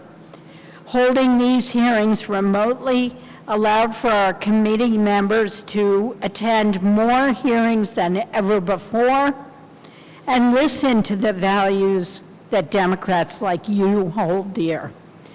On top of the hundreds of Democrats who attended the hearings, we received a lot of written testimony as well. The committee came together after the last hearing and decided on 11 planks for the platform. It is printed in the program, so I'm just going to name the planks, and this is where I totally cut my speech. Protecting democracy and voting rights, economic building blocks, education, diversity makes us stronger, supporting the LGBTQ plus community, healthcare, public safety and justice, climate, energy and agriculture, fiscal responsibility, support for our veterans and military families, and first in the nation primary. These planks are all equally important, and we're committed to each and every one of the points made in the platform. I want to thank the Platform Committee for its dedication to creating the platform this year, and I would like to acknowledge them now. Co-chairs Bill Bolton and Matt Girding, Councilor Cindy Wormington, Luz Bay, Representative Jerry Cannon, Laura Courier-Carty, Dan Chartrand, Representative Manny Espedia, the Honorable Melanie LeVesque, Representative Honorable Sue Ford, Aaron George Kelly, Representative Jerry Knurk, Ruth Larson, Representative Andrew Manival, Sumathi Madure, Teresa Moeller, Representative Kate Murray, Ellis Robinson, and Paul Robitaille. And thank you, New Hampshire Democrats, for your commitment to work to make the Granite State a welcoming and accepting state for all who live here. Thank you.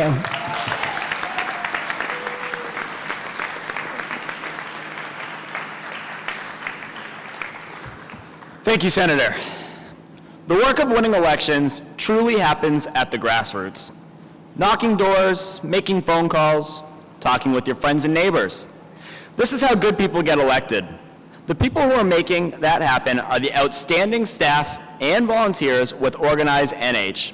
Here to give a report on the work of Organize NH is Organizing Director Amy Lobb.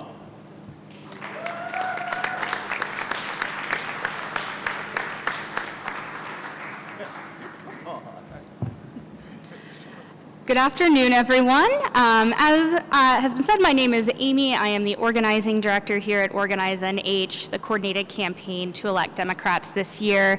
I'm so thankful to be here with everyone today and to be around so many amazing, dedicated Democrats who are so ready to leave it all out on the field, not just to re-elect our incredible federal delegation, but also take back our government in Concord. And I wanted to start off by talking a little bit about where I've come from, because while I might not be from New Hampshire originally, I think my story and the story of my hometown is one that is the story of a lot of people and the story of where they grew up.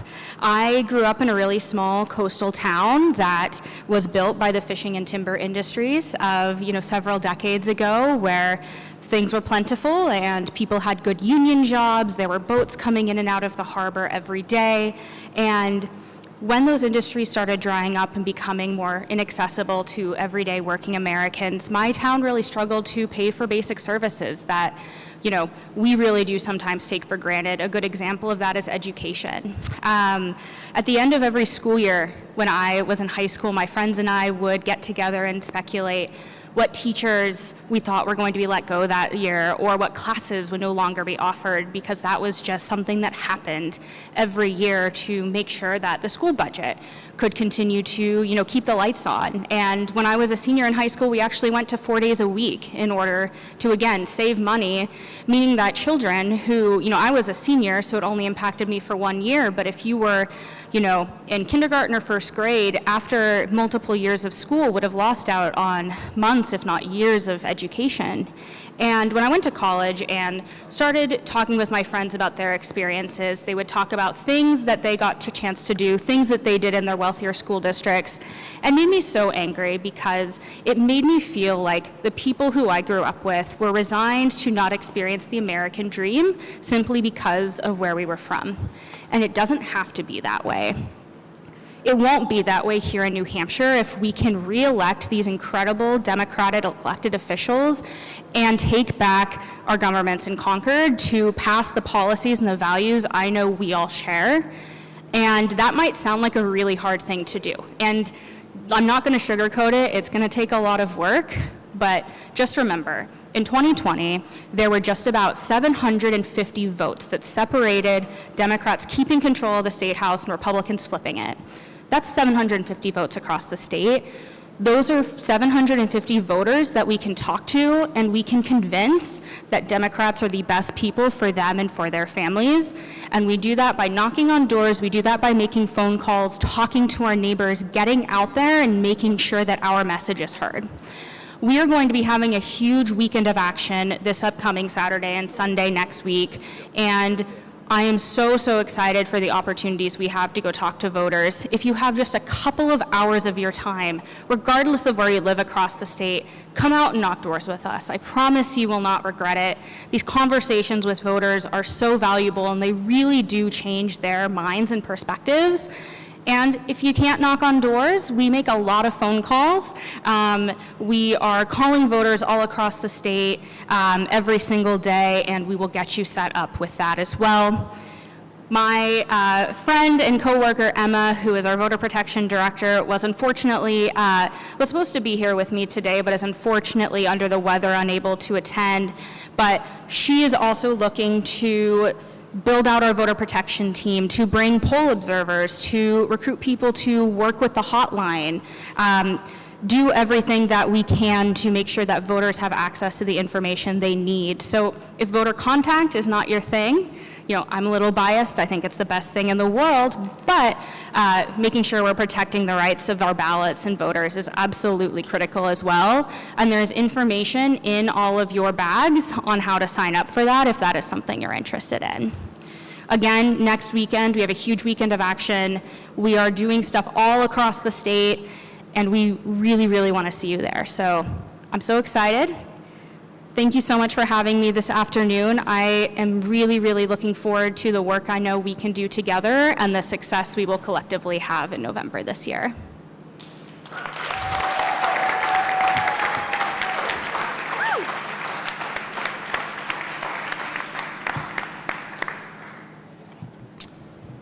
Alrighty, I'd like to thank you all for joining us today. Today's convention was an important opportunity to come together as Democrats and reaffirm our commitment to fighting for New Hampshire. We're grateful to all those who participated both in person and remotely, with special thanks to Marty Walsh and Governor Pritzker for joining us. Thanks to all of you, we are fired up and ready to take on the elections in 2022 and continue to build Democratic power throughout the Granite State. We'd like to thank Manchester Memorial High School for letting us use their facility today. We'd also like to thank the staff of the New Hampshire Democratic Party, the speakers, the volunteers for their hard work in making today possible, for your dedication to our party and the New Hampshire values we hold dear. We know that when we come together, so much is possible here in the Granite State, and we must continue to fight for reproductive rights, strong public schools, workers' rights, and an equitable future for all. Peter is right. When Democrats unite, the sky's the limit. So thank you all who make us this Democratic Party. We look forward to working alongside you to elect Democrats in 2022 and beyond. Have a great day.